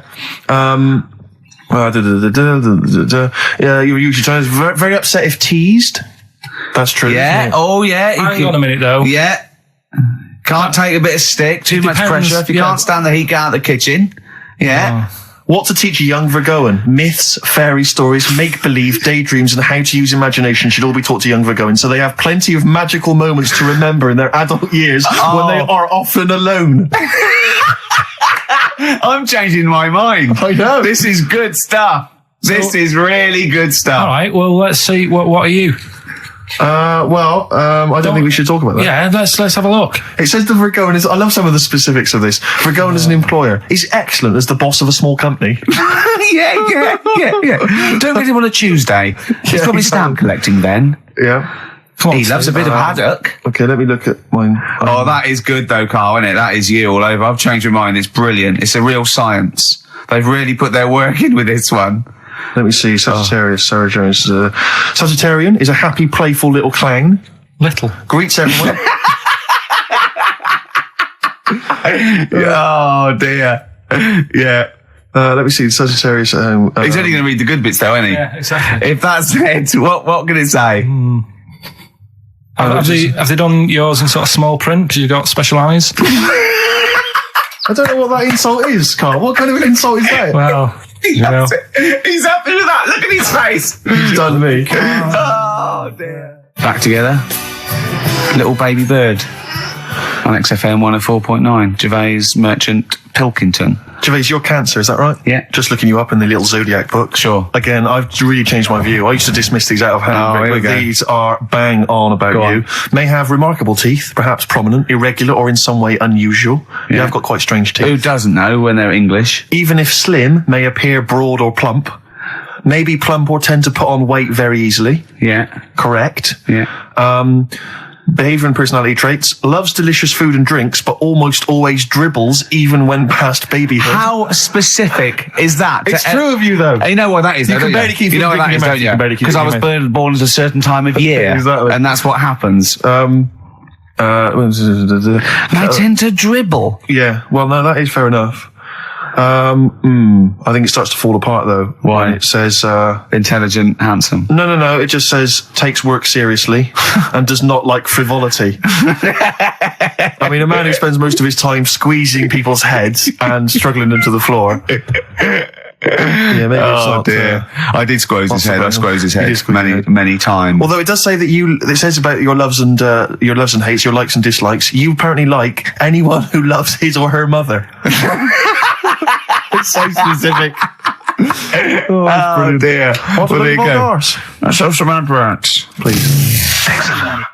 Hoo, it won't do. Listen to the Gallagher Boys and stop crying your heart out on XFM 104.9. No need to. It's Monkey News. So there's the time.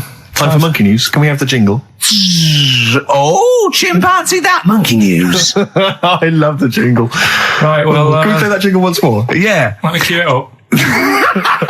So, chimpanzee, that Monkey News. Oh, it's brilliant. Got a lot to live up to now. I'll be honest with you, often that jingle is more fun than the Monkey News. Wow. So you got to excel yourself this week. Well, it's there's been a lot going on. In the monkey world. Yeah, I was looking at the Guinness Book of Records that we bought last week. What you bought? What that I bought. Is it still wet? As I was cleaning the tea off it, I was having a little read through, and there was some monkey stuff in there. There was this isn't the actual story. I'm just telling you what it's like looking up Monkey News all week. It's like behind the scenes. It's like the making of Monkey News, which is actually available on DVD. Exactly. It's 12 minutes unseen footage, just the making of Monkey News, which is my favourite bit in a way. If you enjoy Monkey News, see how it happens. See, from conception to It's all put together. yeah. Go on. Yeah. What's a typical Monkey News day? Well, there was some stuff about a monkey in the Guinness Book of Records. I think it had the record for asking for a cup of coffee in 23 different ways. I don't know what to say. Oh. That's good. Just to show the Monkey News is getting bigger and people are covering it. Donald McIntyre, he was on BBC. Yeah. On Monday. He That was on doing Channel 5, wasn't he? No, he hasn't moved over yet. This is something that he did for the BBC. Right. So that was pretty good. That was about, well, it wasn't good. It was pretty sad, really. What? He was doing these things, like last week we were doing Cheapest Chimps. Yeah.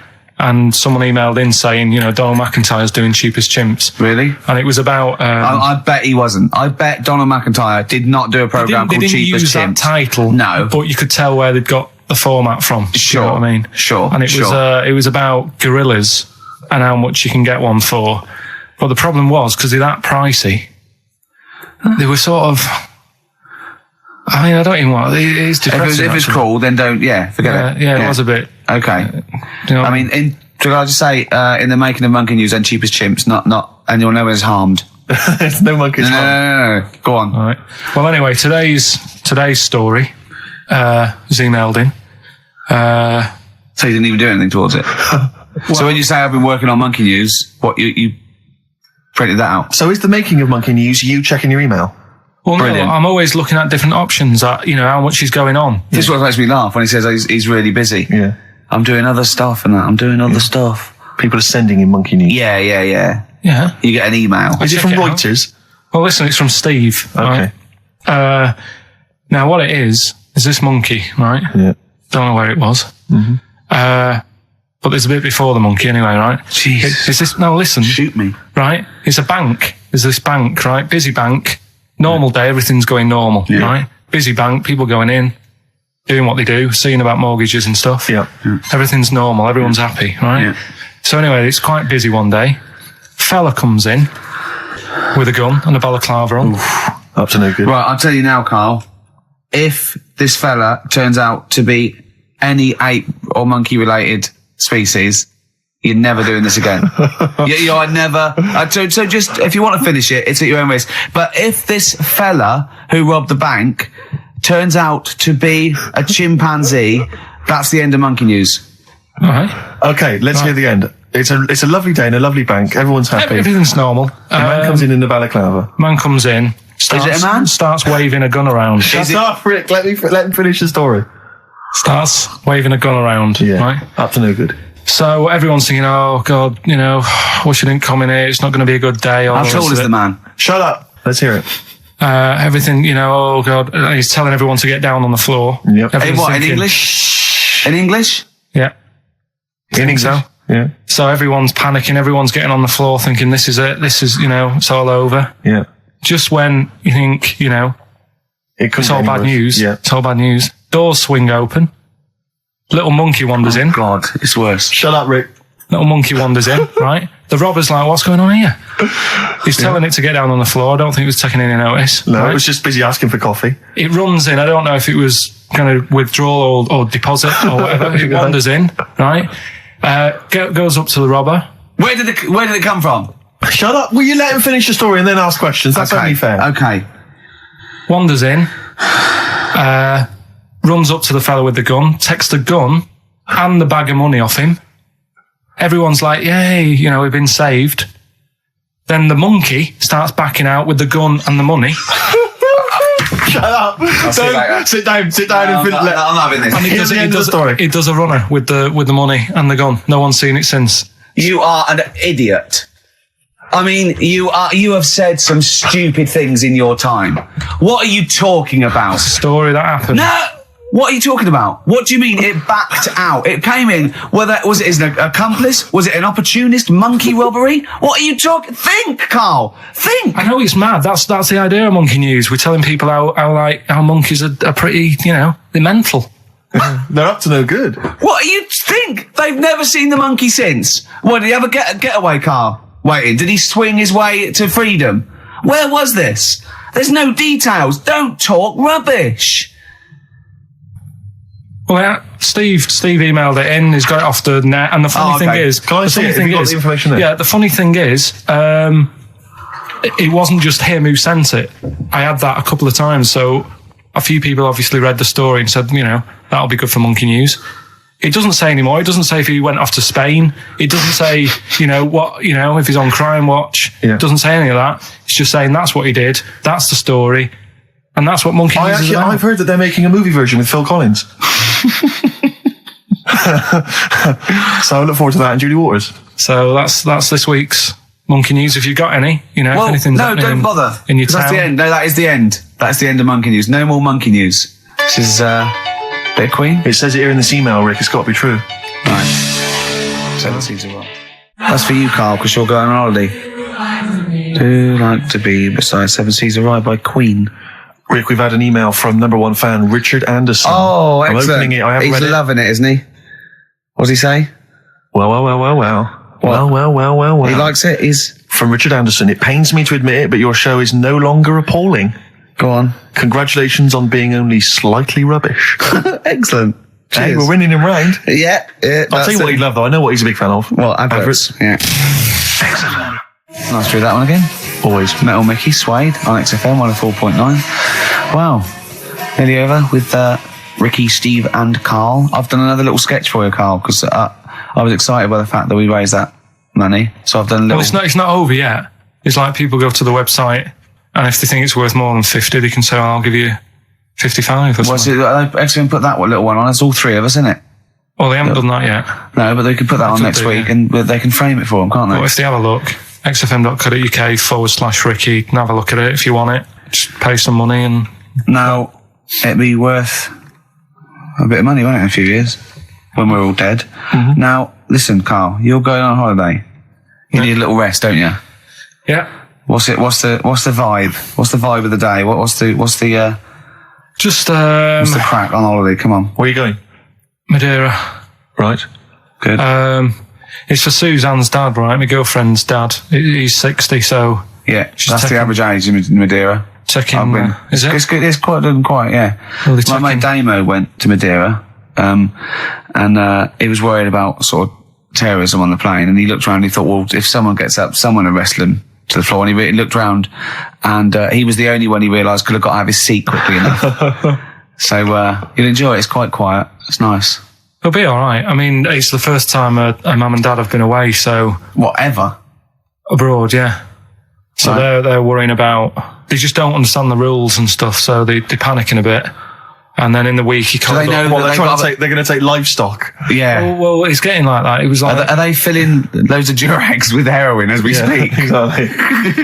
No, but do they know about passports expiring, don't they? I mean, they're not completely stupid. they know about all that, right? Yeah. And he called up in the week. One of the questions said, what's the best thing when you're going abroad? What's the best thing to use to carry tea bags?